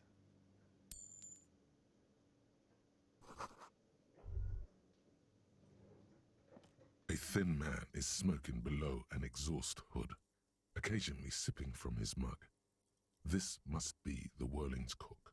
As you step in, he nods toward the table and says something in a completely foreign language. The only words you can make out are Goranci and Kubek. It must be his name. Goranci. Goranci Kubek. Sounds representative. Uh-huh. The man puts his cup down and replies something, his left hand drawing arcs in the air. He smiles and bangs his ladle against each of his pots in turn. Okay.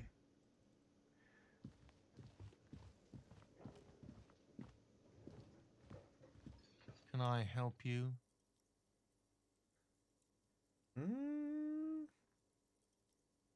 Thanks. I hope you found what you were looking for. How strange. I certainly didn't put them there. Maybe you don't remember putting them there. Maybe you were sleepwalking or in a fugue state. Could someone on your staff have put them there? Sylvie had the keys before I got here, and I can vouch for her.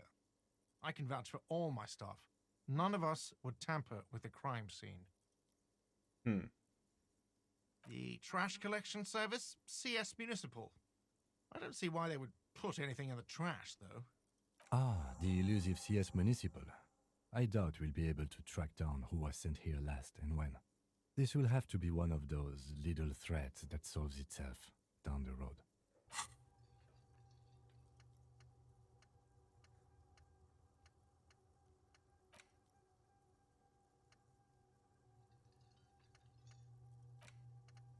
On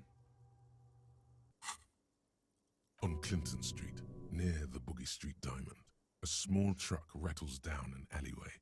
It stops by a rusted trash container.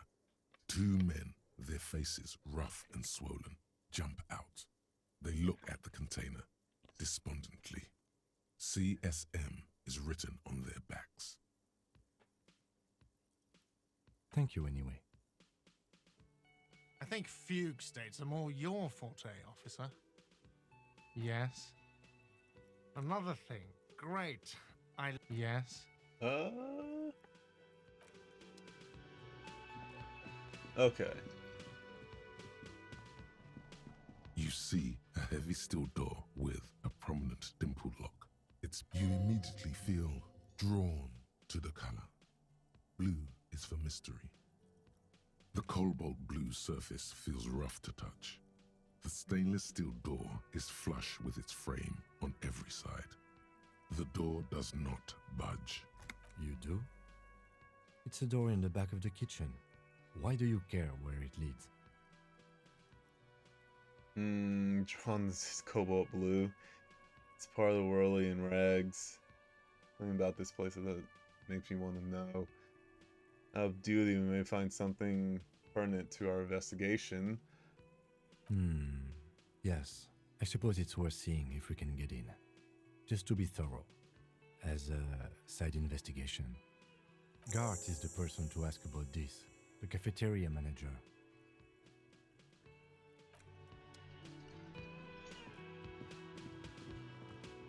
Okay.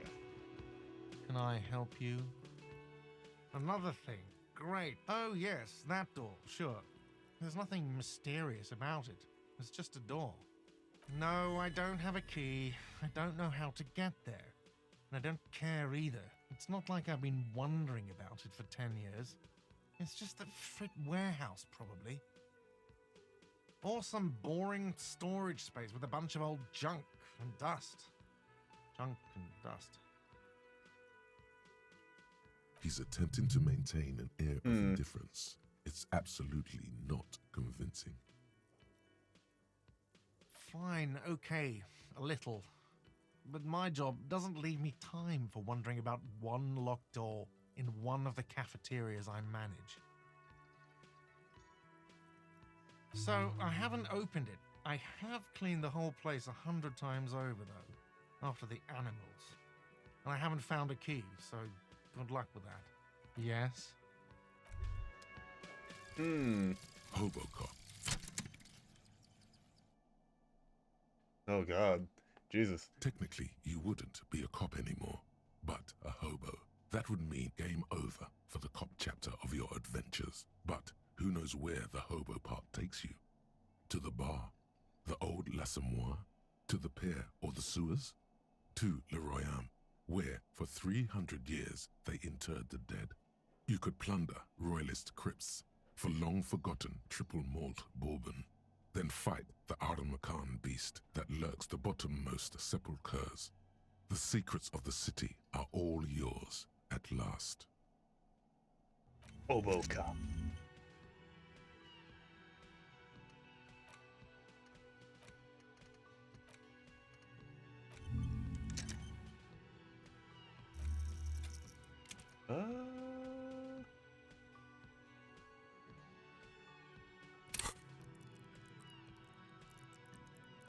Authorities at 5.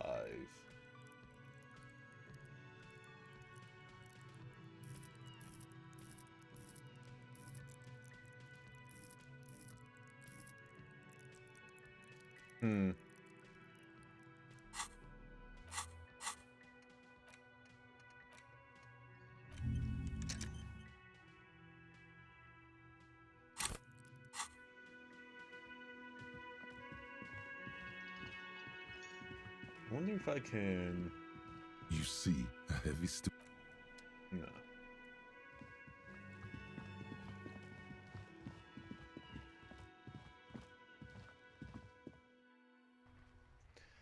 Alright, finally, let's go investigate that body.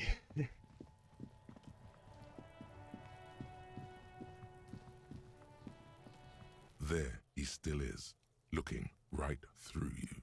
with his white eyes. The body below is entirely dedicated to that corpse smell. Emitting it is all. The ammonia only makes it worse. The combination forces tears out of your ducts. You manage to keep it in once. The second time, not so much. When the vomiting is done, your cheeks are wet with tears. Oh. Nor does the wind right now. The weight is reassuring, like a crenel on solid fortification. Pat, pat, pat. I've seen strong men turn themselves inside out for hours. You are facing tough odds here. Alcohol withdrawal makes it considerably harder. This is bullshit. I don't want to do this anymore. I don't want to be a cop. Can we do something else? I think I want to solve something else now. I've seen captains puke their guts out. It never gets easier. You never get used to the smell. Every Monday is cadaver day. Throw up, investigate. Throw up, initial autopsy. Throw up, bag it. Then drive to the station. Maybe throw up on the way there if you didn't bag the thing tight enough. I think I've lost my sense of smell. Not being hungover helps too. Okay, you've said it. You needed to say it. And now that you have, you need to get your shit together. No. I don't want to get my shit together. But my shit already is together. We should go talk to the locals. Find something else to do while the wind changes. Volumetric shit It's pretty bad compressor.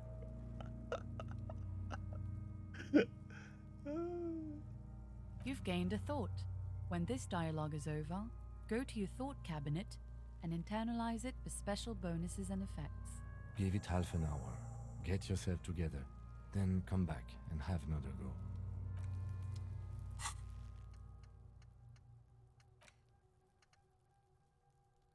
Oh god, your shit is apart. It's rather unbecoming of a cop and a human being. It's supposed to be the opposite of that. Together, compressed in small area. To achieve a solid level of shit compression, squeeze your butt cheeks together for 30 minutes. Do something similar with 2 hemispheres in your brain. Talk to people, maybe that'll help. Oh man.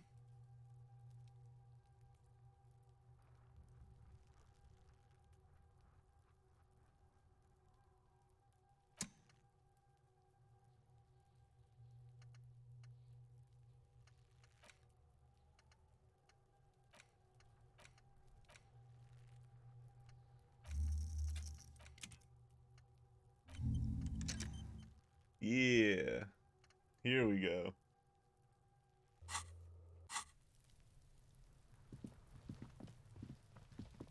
Okay. Well, that's gonna do it for the stream. This game's amazing. This game is super fucking good. Oh my god. Just everything from the dialogue to your character just being like a huge fuck up, or potentially could be a huge fuck up. It's great. It's super good. I can't wait to play more. Ooh, what's that? This Post Lavantorie mail collection box has been heavily vandalized with graffito. A closer inspection reveals 2 bullet holes in the front. Good mailbox. Fuck you, mailbox.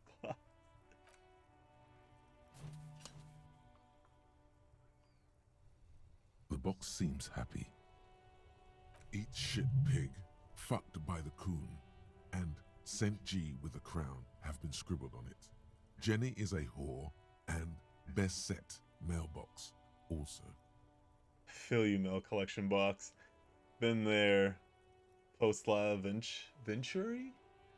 Mailbox. Been there. Mail collection box. You should man the fuck up. The mail collection box seems cathartic, thankful even. So do you. You shudder. Then you swallow. And then suddenly, you see it. Over all the other graffitos. Someone has, using the tip of a very sharp knife, cut the words Revachol forever. Did I just lose health? There is a hollow ring as you kick the box. It sounds like it's mostly empty. Your toe hurts now. Your toe has suffered damage. It hurts. Cool. You really showed that mail collection box. Think so? You think it was cool? I don't.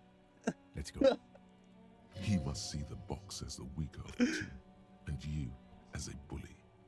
Something he doesn't stand for. Oh. Okay then. Again, thank you guys for tuning in, for watching this ridiculous game. Oh god, this was really good. This was really fun. Maybe I'll come back to this tomorrow. Maybe we'll play something else tomorrow. There's a lot of games that I want to get to. So, as always, have a good night, day, wherever you guys live, and keep on keeping on. I will see you next time. Bye-bye!